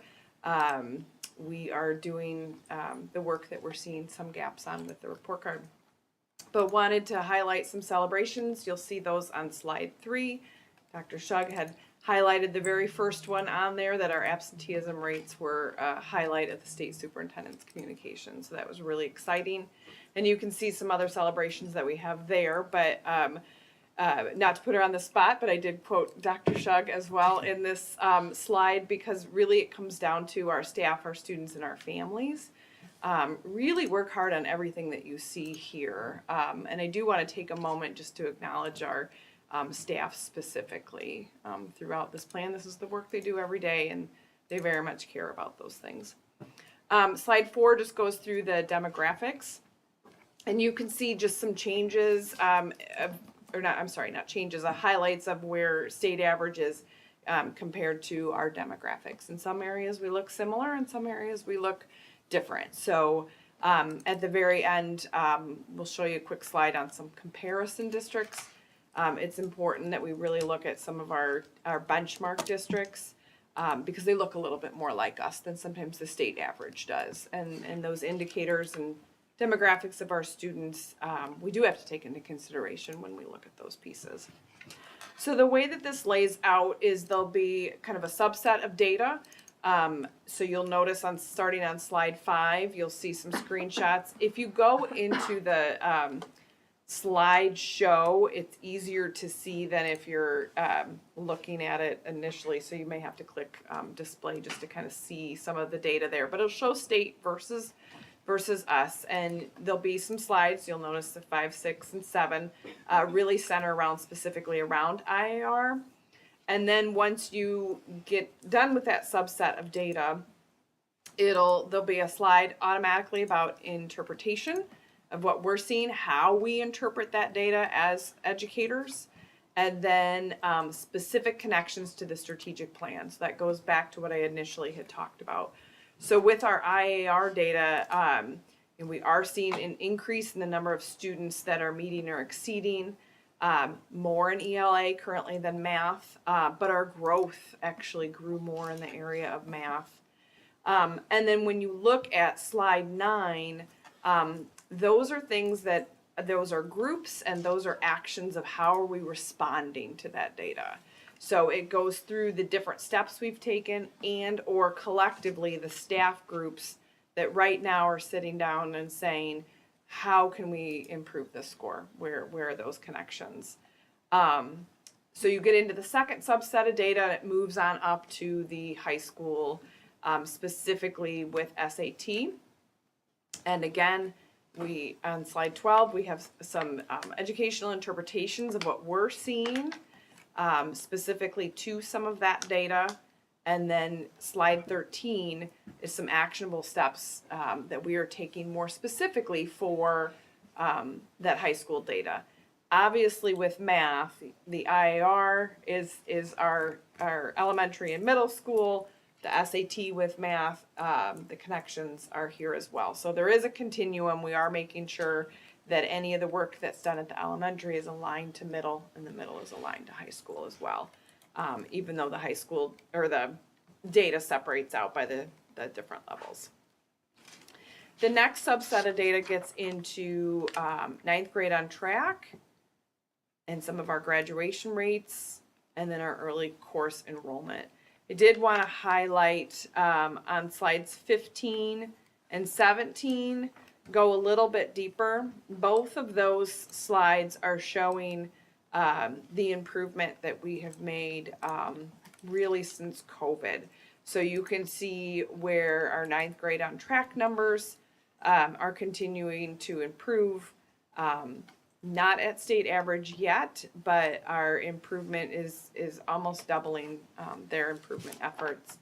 And then again, our graduation rate, state average has hovered right around that 87%, but you can see at 2022 we were at 80 and we're all the way 4% up a couple years later on that. So again, those are highlighted on slide 19 when you get into our interpretations of what we're seeing. And then slide 20 is again specific things that our high school groups are working on to continue to work on that data and make improvements. Once you get to the subset of data that starts on slide 21, that starts to get more into that attendance piece that we highlighted earlier, but it falls under a lot of our social, emotional, and behavioral work, which is more of our goal 2. So again, chronic absenteeism, we very much celebrate that our students are in class, engaged, because that very much, if you're not here, you're not learning. So, but other data that we see, specifically again, our dropout rates, were a little high a couple of years ago, and we have been able to kind of return back to where we have been. The discipline is a new section.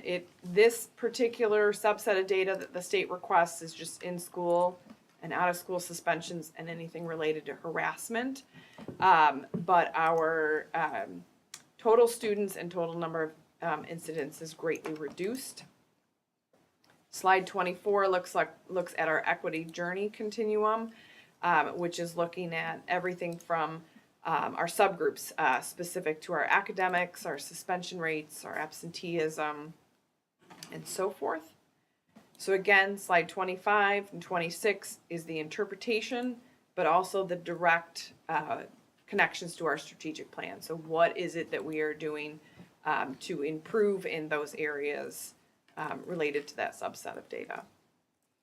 Slide 27 is our benchmark districts. So these are districts that we've already previously identified that are very similar to us in demographics, which is why we use them from a comparison point. There is a key at the bottom that kind of explains all of the blue arrows and different highlights and what they mean. The value of this is that we reach out to other districts that are similar to us, and we say, how is it that you're here? What are you doing that we're not doing? We connect teachers to teachers.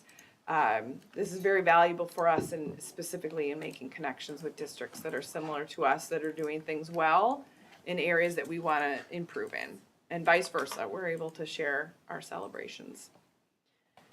Slide 28 just goes through our summative designations, which I know Dr. Shug has an administrative report later on as well. And then slide 29 is really more global on what's next. So as we build in on this presentation, on each subset of the data, it's specific to strategic plan and what we're doing. This one is really about which teams are looking at this data, from strategic plan teams to school teams to district teams. We're working with all of the groups. Those teachers and staff members help us brainstorm. The comparison districts help us brainstorm. And they really help us highlight our improvement efforts into the next year.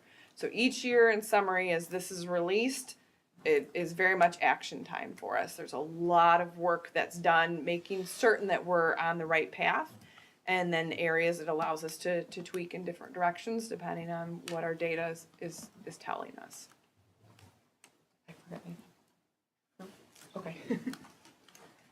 Dr. Shug, did anything you can think of? I think you covered the key points. I know the board has had an opportunity to look at this, and you presented it out at services.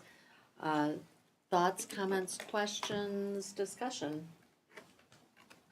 Well, because usually I have a lot to say on this, but I'll let it save some for later. Is that I think first of all, when we talk about the designations, a lot of people don't understand what the designations mean. People think Commendable is a high-performing school, and in some cases it is. I mean, if you're not in the top 10%, you could be commendable and it'd be a very high-performing school. So there's no doubt that's a characteristic a school could have at commendable. But the commendable range isn't as rigorous as the name implies, in my opinion. I mean, to be a commendable school, there's 3 criteria. 1, you're not in the top 10% of all the schools, which is, that's an easy one, because if you were, you'd be exemplary. 2, your graduation rate is at least 67%, which we're far and away above. Even Rockford's is higher than that. So as a comparison, they would qualify for that too. The third one is you don't have one of your subgroups in the bottom 5%.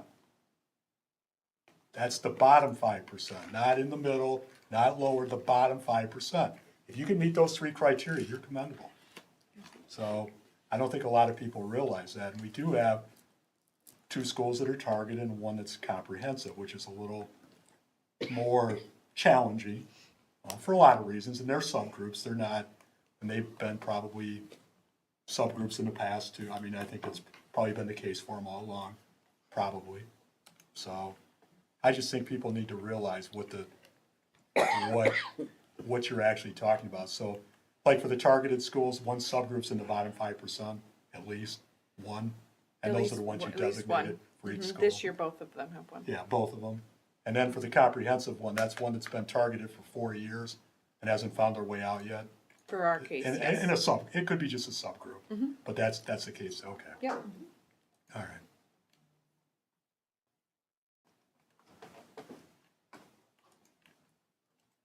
I mean, I've analyzed these scores. I spent more time on them than I probably should, because I've talked about this for years now. It just isn't today or last year or the year before. It's been years. When we look at our test scores in IRA and whether it be IRA or SAT, and we look at ELL and math, I think when we look for improvement, it's how do we improve versus the state average, because the scores don't have to be the same, which they're not. And I know we get the notion that we have some difficulties that the state average doesn't have. I think if you ask the average person in Belvedere, they felt that way, they tell you no, but that doesn't mean it's reality, just because they don't think that.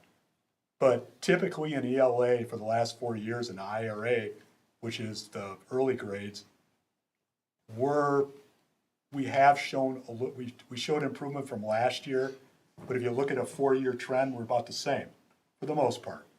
I mean, we were 14.5 below, 13.2, which is an anomaly, 14.6, 14.1. In math, pretty much the same thing. We had an anomaly of 15.6 under, another one of 12.4, but the other two are 13s, which is about where we're at now. High school, they trend around the last 2 years, they've been 11. We're the same to the state average as we were last year. A little worse than we were the 2 years before that, and twice as bad as we were in 2021. In math, we were somewhere hovering around the 14s. We had 2021, we had 10.5 below. This year we were 16.3 below. So I do get that. I mean, I looked at the connections to the strategic plan and the things we're doing, but in my world, 9.8 in the math part calls for really strong intervention and strong analysis about why we're there and why we've gone from 18.8 to 9.8 in 4 years. But my guess is substantively the same population. I mean, it may vary a little, but it's got to be close to the same demographic in the last 4 years. It may trend the other way a little, but not that drastically, I would think.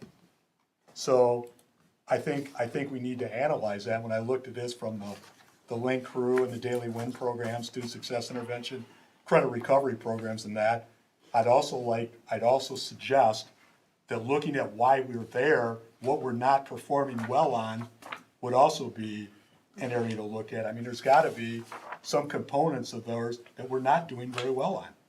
Whether it's geometric concepts, whether it's trigonometry things or whatever, there's got to be something globally we haven't been doing well on that everybody else is. Or not everybody, but other places are doing much better. So, I mean, I looked at the 9th grade on track too. We have done better, obviously, compared to the state average, but I mean, and I know we talk about some of our subgroups. If you look at some of our subgroups in the 9th grade on track, they're pretty even with the general population. I mean, the number of percentage that we're compared to the state for a lot of our subgroups, especially our nationalities, pretty much all the same as the general population. Graduation rate, I mean, I know we're a little under, but we are getting better at that. I mean, I think that's something to be. We're still below the state average, but we are getting better. For the 4-year and the 5-year one, we're pretty close. One of the other really concerning ones to me, and I don't know a lot of people understand it, I do get that part, is when you look at the DLM and alternative assessment, if you look at our scores there for our kids with cognitive disabilities that aren't going to take the regular test, we're substantively below the state average by more than a little. I mean, we're over 5 times below the state average. So I think we have to use that as a tool. We have to at least use that as a starting point to figure out why. Maybe there's a good reason. I don't know. But I do think it's logical to at least look why the state average on that's 15.1 and we're 3.3 this year. And the year before we were 2.8. And the year before that we were 10.2. So that was a good year. So I think those are all things we need to look at if we're going to move forward. But like I said, I spent a lot of time on this, and I know I harp on it, but I've been disappointed that we should have these discussions. I know we get animated discussions about whether to add 3 HVAC people or 2 HVAC people, a plumber, and electrician. This is our kids. This is what we're sending them. These are kids that are, whether they go to college, whether they go to trade school, whatever they do in life, these are the kids, and this is their one shot at education. This is our one time when we have to educate them. And I'm nervous and scared that we need to do more and maybe need to concentrate on this as much as we do other stuff. And I'm not sure we do. I would say we do. I'm not sure who the "we" is that you're referring to there. We did have a very good conversation about this at curriculum committee, and I know we've heard for 9 years now, you lecturing the board and the administration regarding the test scores. You've every year popped up and pointed out that they're bad and not as good as you want to see them be. I do want to thank you for talking about how you are addressing the scores, and I think that is probably the relevant conversation to have here. What we're looking at going forward, what we're seeing success. We talked a little bit at the committee level. We're kind of thrown out there like our middle school kids get the double block of English and language arts. And that's double the instruction time that they get in mathematics. That is something that I think, there are only so many minutes in a day, and we all recognize that. And if you allocate more minutes to math, you're allocating fewer minutes to something else. And I believe kids in our elementary schools get more English, LA minutes than they do math too. So have there been conversations regarding allocation of minutes? Yes. And looking at that? All 3 levels are taking a turn. Dr. Carson started with high school. As you know, the schedule changed for this year. Middle school is now meeting, and next year will be elementary. There's a fine balance with strategic planning that you can't upset the apple cart with a teacher on everything in one moment. So like some of that was also aligned to like the literacy adoption that we're looking at for elementary.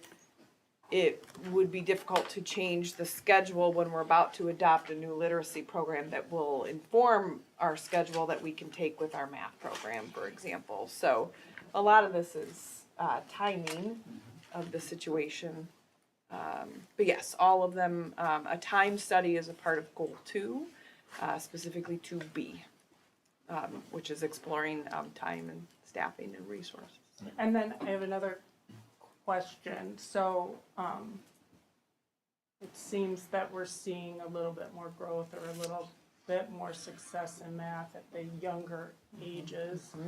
And from a layperson's perspective, I assume that's because math is so cumulative and kids in elementary are a little bit easier to catch up when they fall behind than they are by the time they get to high school. And obviously I'm not advocating for giving up on our high school kids who are behind. Do we anticipate that we will, going forward, we will see growth sort of bubbling up more from the younger grades? I mean, and again, I hope we can see some success going forward at the high school level too, but is that kind of something you anticipate that we can, it's easier to see or more likely to see growth bubbling up from the younger grades in math, especially? Yes. Yeah. Okay, I was just gonna jump in. We didn't have math interventionists to support tier 2 or tier 3 at the elementary level until the year before COVID, and then COVID hit. So even just the fact that we were absent of an intervention program, a lot of the students that are up in high school now would not have received math support really until 6th grade, when the middle schools offered it in place of an encore class. So that's one piece. The math curriculum at elementary rolling up as well, and that being common through middle school is another piece. And so the Math Action Planning Team's been taking a look at the curriculum alignment between elementary, middle school, and high school. A little bit of a wrinkle this last year was switching from SAT back to ACT, but they're definitely engaged in looking at the alignment of those standards with the standards that we've prioritized. And then next month, we'll be bringing a proposal to adjust our middle school acceleration model to try and address some of the gaps that Mr. Zicker's referring to that we see over and over in the high schools that we think we can improve upon back in middle school. Then each grade level by school, but also by district, gets standards reports after you take an assessment. So it shows every single standard. It shows the state where they're at with that, where we are as a district and where we are as a school. And that's some of the alignment that we're talking about, of being able to say, like, okay, this particular standard, and what we have recognized is some of the rigor, the more rigorous standards that involve problem solving and conversation around math with students are ones that our students are struggling to translate that over to a standardized test. So we're starting to mirror some of those practices in our classrooms, so that students have an awareness and ability to look at a math problem, and it doesn't have to be just that I memorized what that math problem looked like. I've been problem solving around that and can take knowledge that I know and attempt to solve it on an assessment. Do you have any feeling whether, and you may not, this is probably isn't a fair question just to spring on you, but do you have any, so we've got the state standards, high school state standards for math. Do you have any feeling as to whether those standards align more closely to what's tested on SAT and what's tested on ACT? Because they're two very different tests. At least they were when I took them 100 years ago. Yeah, so that's what we're working through, is trying to look at that alignment, and are there any shifts that we need to make in terms of what we prioritize? Okay.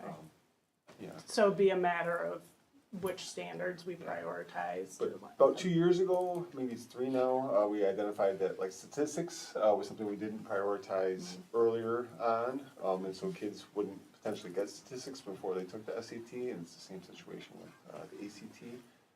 So yeah, but we're definitely digging in, and then part of it too is that the type of questions that kids have to respond to, and how that differs between different assessments too. I think our chronic absenteeism rate was difficult for a while, especially after we came back from COVID, as you could see there.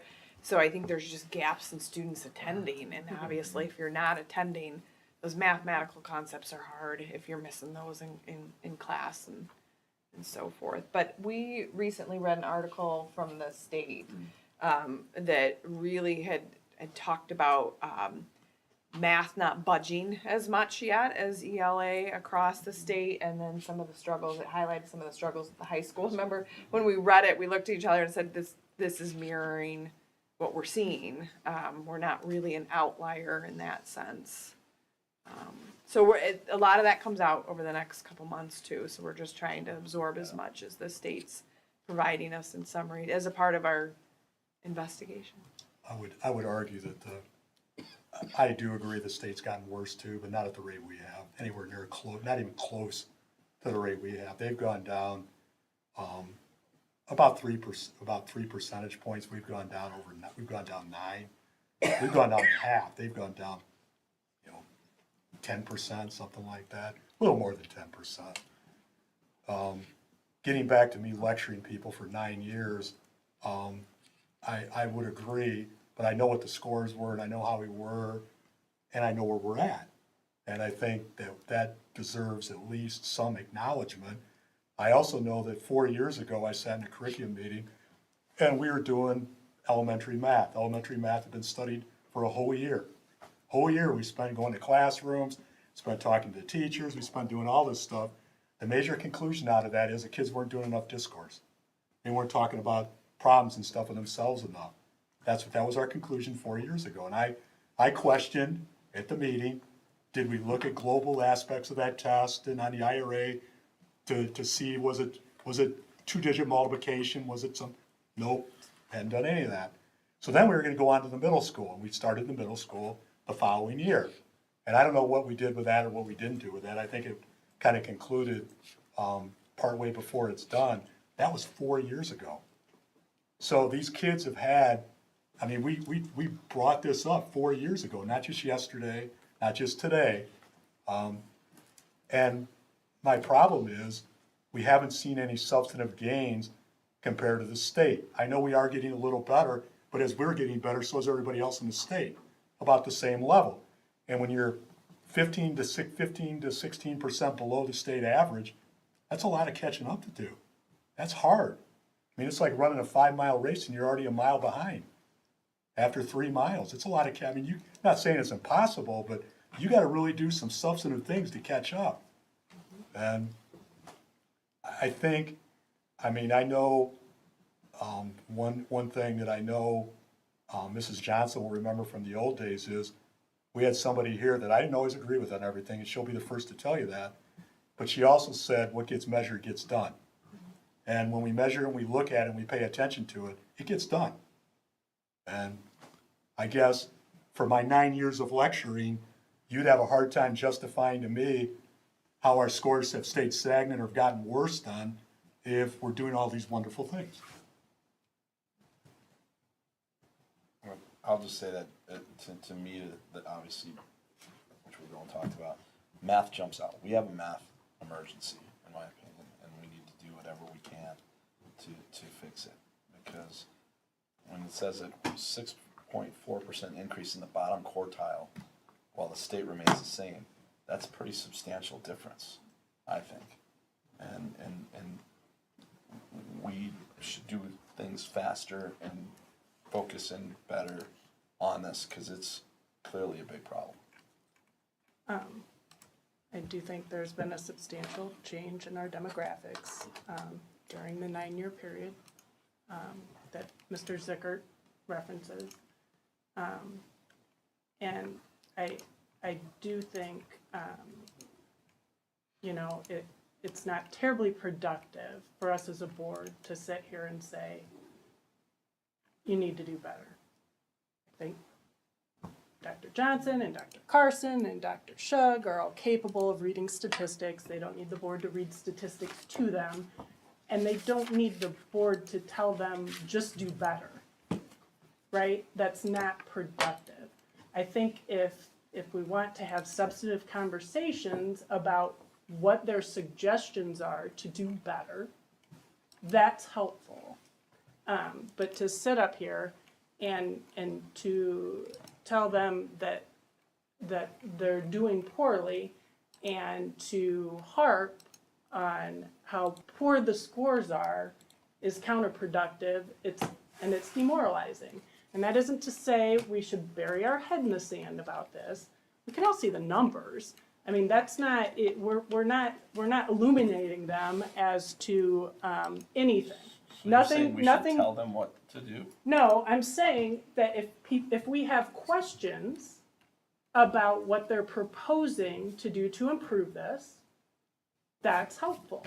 Now, I think telling them that we're in a math crisis, probably they know that, and probably they know what the statistics are. And so if we want to have a discussion about it, like, that's good, that's discourse, that's okay. Are we, you know, looking at our strategic plan? Are those goals appropriate given this information? We've talked about how a strategic plan is a living document. It will grow and change over time. You know, are the goals in the strategic plan still appropriate based on this information, the data that the board received? That's board level, like, that's solid, good work. I think asking questions about what we are doing to address this data is great. Making grand proclamations about how, well, clearly we're just not doing anything or not doing the right things. I mean, people can say whatever they want. From my perspective, it's demoralizing and not helpful. I do think that that we have some great successes here. We have some huge challenges with respect to math especially, but also English language arts. We have huge challenges in our district that bubble up and sort of the test scores give us information about the challenges that we face in our district. I think it's the first year we've been at 50% low-income children. We're getting real close to, we're in the mid-40s, I think, for bilingual kids. When we say that we're not doing anything about this, or we're not doing enough about this, we're not acknowledging all the pieces that we hear about during the year that are intended to address some of these problems. And some of those programs work well and some of them don't. And when the administration brings those programs back to us and say, here's the outcome of this, or here's what we've seen from this program, then the board needs to evaluate that and say, okay, did that meet our goal? Did it not? Was it a good use of money? Was it not? This isn't a conversation to have once a year. This is, it's a conversation, frankly, that we have every meeting at curriculum committee. I mean, the vast majority of the work at that committee is geared toward these scores. And I'm not, I've been on the board for 12 years. I will take any responsibility that anyone wants to put on the longest serving board member up here for any of the scores. I wish, there are many things I wish I could have done better and done differently. But going forward, I think it's great to have conversations regarding student success, regarding the challenges we face. I want our teachers and administrators to be able to be open and honest with us regarding the data we have and regarding telling us what works and what does not. Because if they believe they are just going to be lectured and demoralized when they come to us and say, we are really struggling in this area, we tried this, it didn't work, we're probably not going to hear that, right?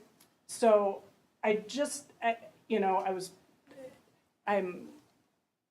this is a conversation that needs to be ongoing, it needs to be thoughtful, and it doesn't need to be demoralizing. It's data, it's information. We need to look at our strategic plan, look at what our administration is proposing we do to make this problem better, see if those two things align, and move forward. Well, I think for 9 years, if people were demoralized by me, it was really interesting that for 5 or 6 of them, it was for a 3-minute conversation once a year in public comment, but that's I suppose that's for another day. So, I mean, I think if we spend a lot of time on this, and we've examined it every other month or something like that, it would go a long ways toward fulfilling that. It'd be a long ways toward getting us information on what we're substantively doing, but we'll see. I guess we'll move forward and we'll see. And thank you all for the feedback. I want to just remind us that there is every month in that strategic plan updates on what's happening in terms of that math action planning team, updates on what's happening with ELA, special education, our EL population. That is specifically in those strategic plan updates that are in every single board update and are in every single monthly board meeting. We certainly are very, very engaged in next steps regarding math as an entire district. And Dr. Carson has worked with our high school teams to look at the difference between SAT and ACT, as he's mentioned, so that we can be on top of this. We absolutely recognize that the math and ELA scores, especially the math scores at our high school level, are really, really challenging. As Ms. Mayville pointed out, we believe that the investment that we're making in our younger learners is going to pay off as we continue to move forward. And further, I absolutely believe that this benchmark data is where we want to be focusing our energies. We want to see ourselves as a district move up, as we have with that chronic absenteeism, to number 1 in every one of those areas. That's where we should be, that's where we want to be. And again, I believe that having that chronic absenteeism leading that is going to allow us to really make some movement on these other pieces, in addition to the dig in that's happening with the data, to the really hard look that's happening in terms of ELA and a brand new curriculum adoption that's forthcoming, to the work that's happening with the special ed study, the EL study, and the math action planning team. Lots of work, lots of fantastic people, and really a lot of successes here too. There are low moments in these score results, and it is hard to come from behind. There is no doubt about that, but it's also a lot to celebrate and a lot of good news.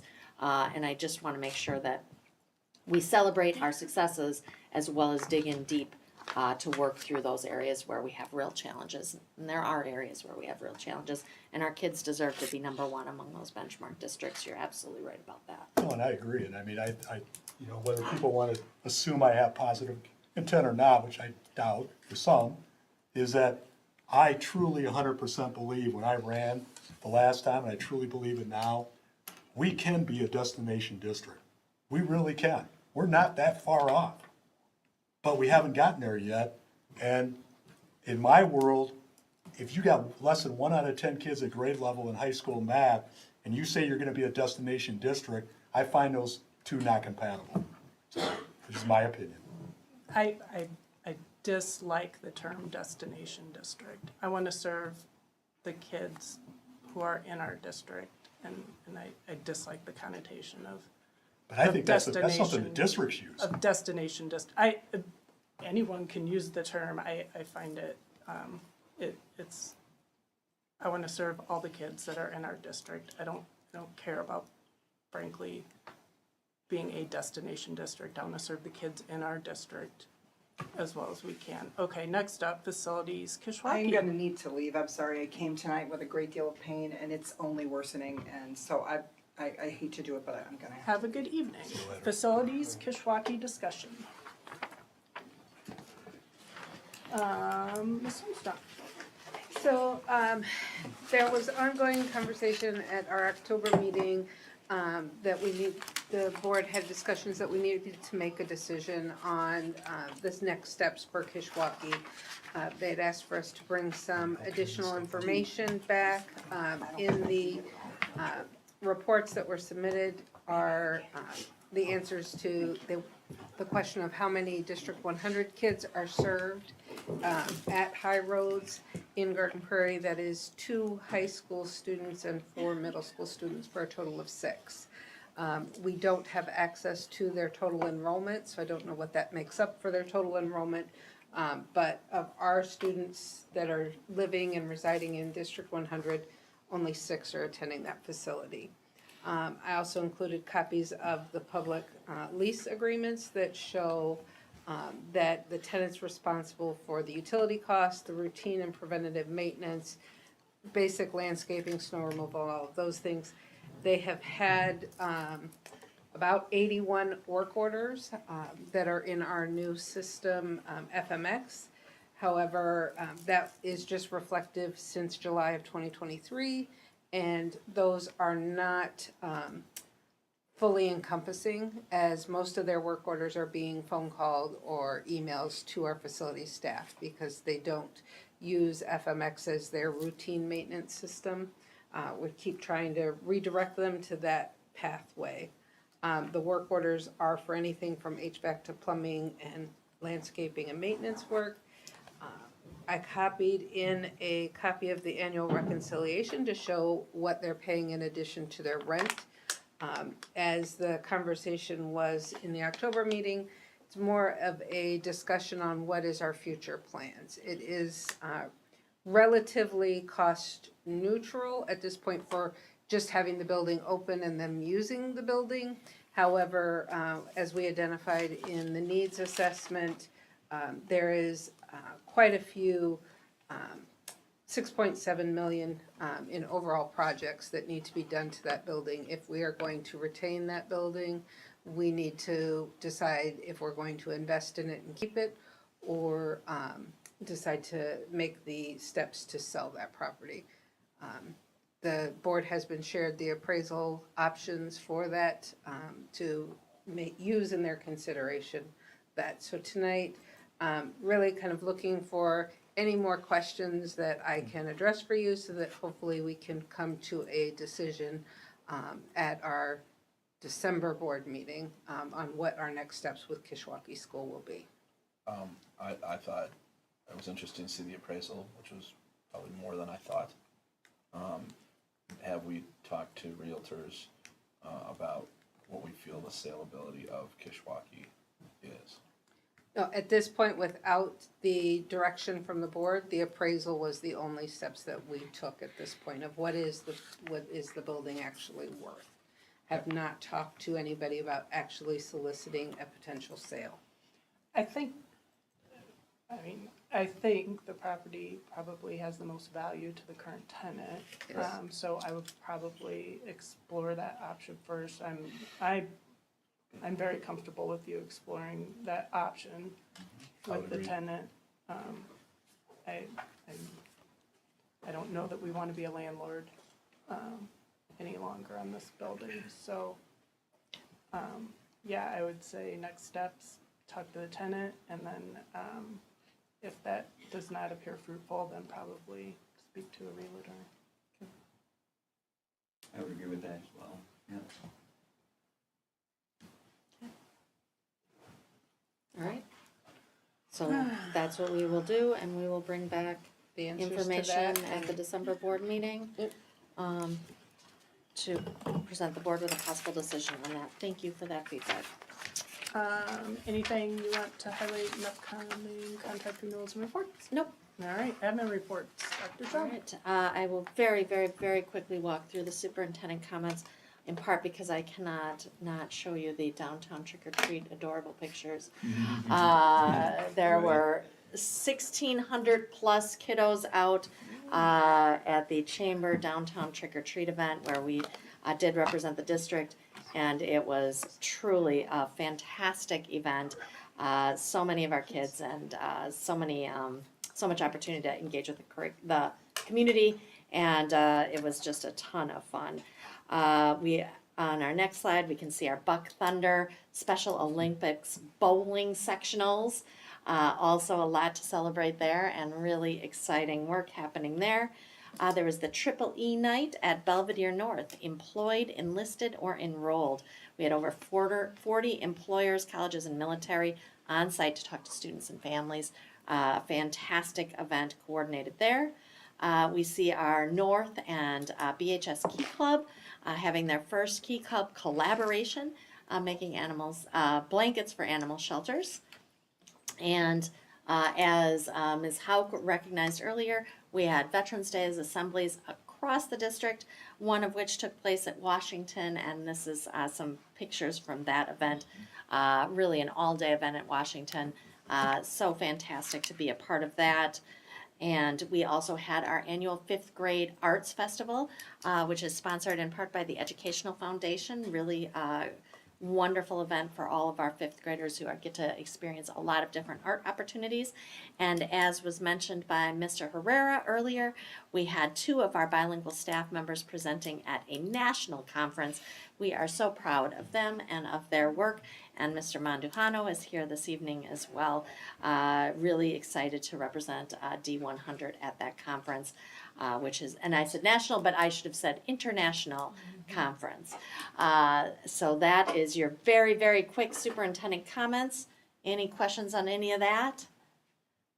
All right, let's see what we got next. Strategic plan updates. Now, I'm not going through this with you every month, because by the time we get to this point in the meeting, I feel like people maybe are a little tired.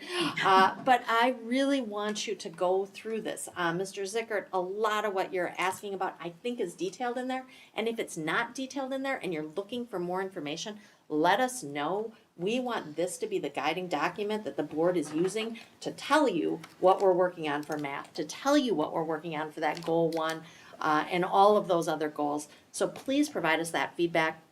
That's the intention there, and please take the time to take a look at that. We work on that in cabinet every week. We update that in cabinet. We discuss it.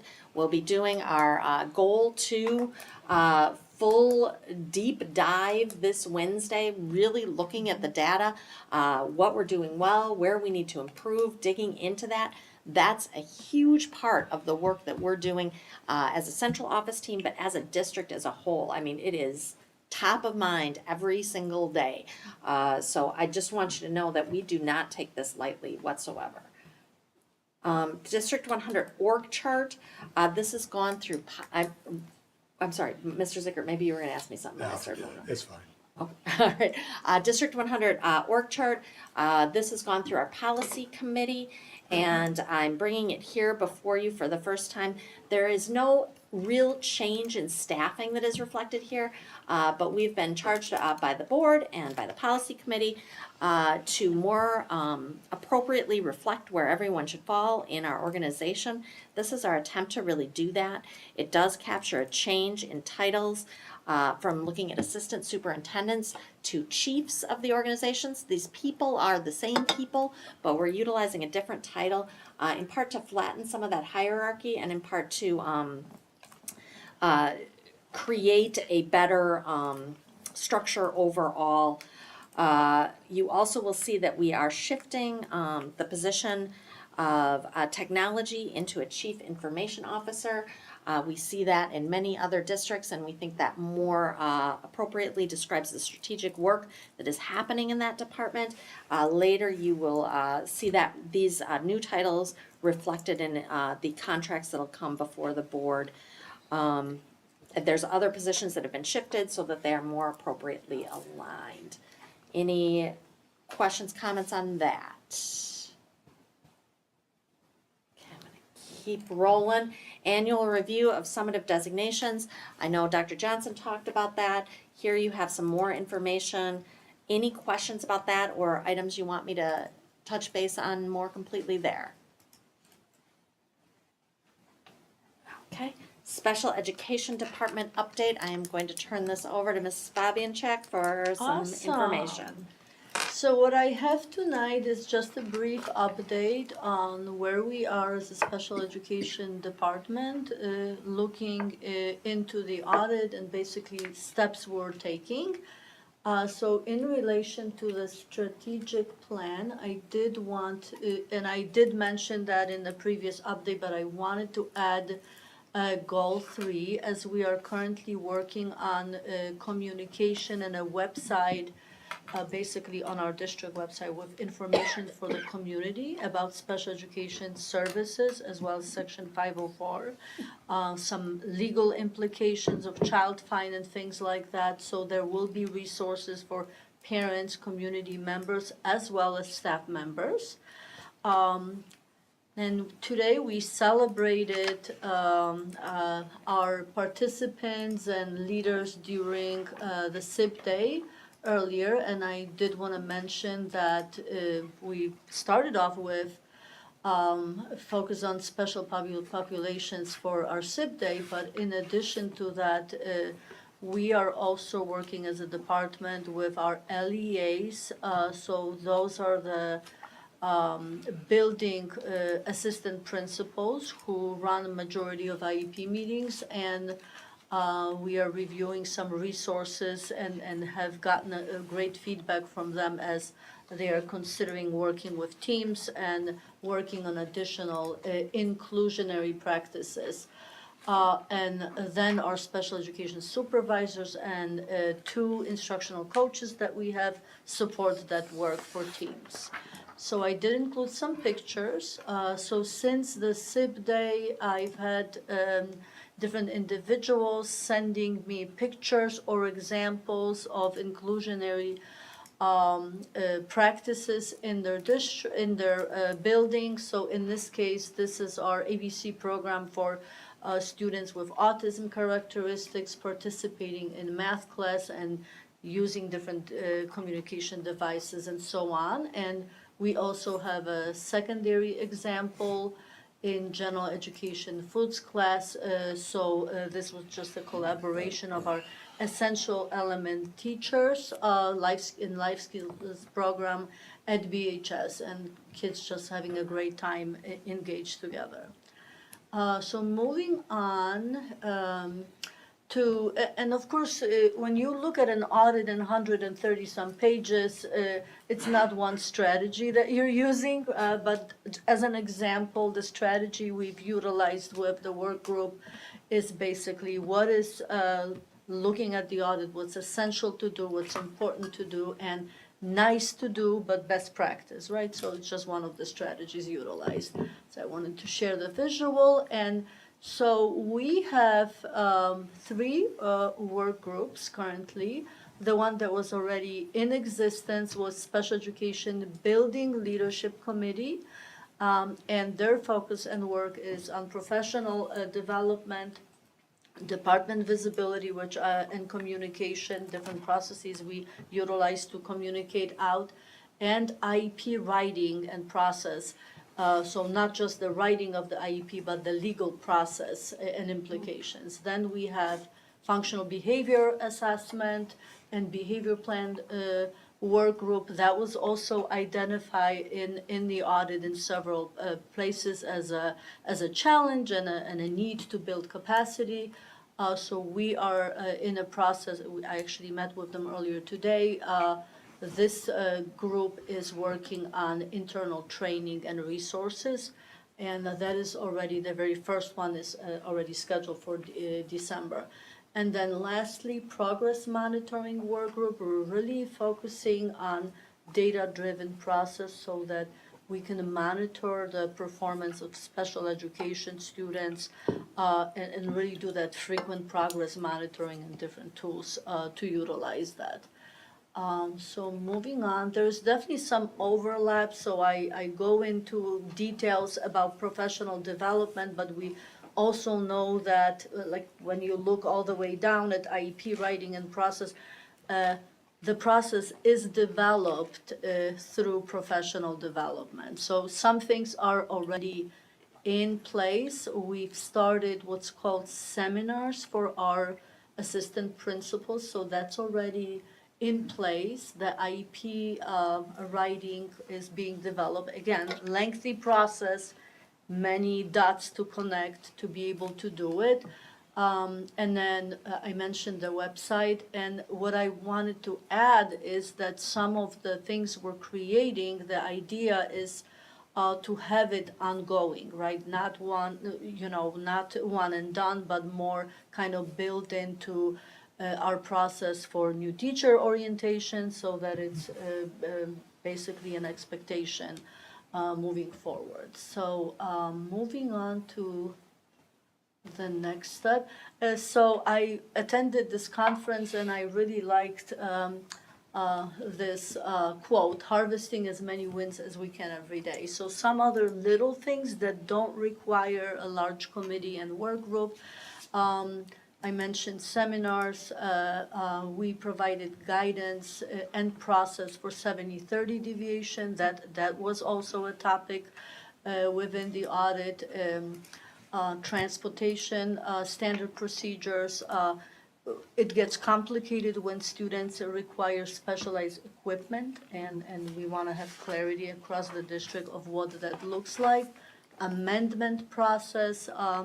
Just last week, I had 2 Section 504 trainings, again for students that have disabilities but are not eligible for an IEP.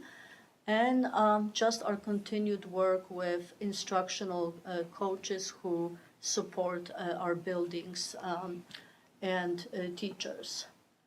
And then transitioning. So this is just sort of a timeline to measure things that are being done. So some of the things I mentioned are on this timeline, and the idea is to add dates of completed work and also have some future recommendations. So I will be coming back in January. That's sort of like the next steps. But in addition to showing progress with that work, there would also be recommendations. So there were multiple recommendations within the audit, and we will be addressing them in January. But I think it's important to have your boots on the ground first to really understand this process before you can move forward with recommendations. And that was pretty much what I addressed in the next slide as well. And I want to be clear that that's staffing recommendations that we are expecting. So I know we've had a lot of conversation today about staffing, but we are anticipating some staffing recommendations coming out of special ed as well as out of the bilingual review programs. And there were certainly multiple staffing recommendations within the audit, so we'll have updates. Any questions? Yeah, I'm a big believer in the audit. I really was very, very happy we did that. I think it answered a lot of questions I've gotten a lot of feedback on for 3 years that validated some and maybe not all of it, but at least some of it. So I think it was a positive step for the district in the right direction. I do like your progress monitoring up there. I think that's extremely valuable. So in that light, and I know in special education, especially with kids with cognitive disabilities, it's not always measured with things that we assume for regular ed kids all the time. There's victories that are done other ways besides that. So I do get that part and understand. My daughter teaches life skills every day, so I get a review of that almost every night to understand those successes and trials and tribulations once in a while.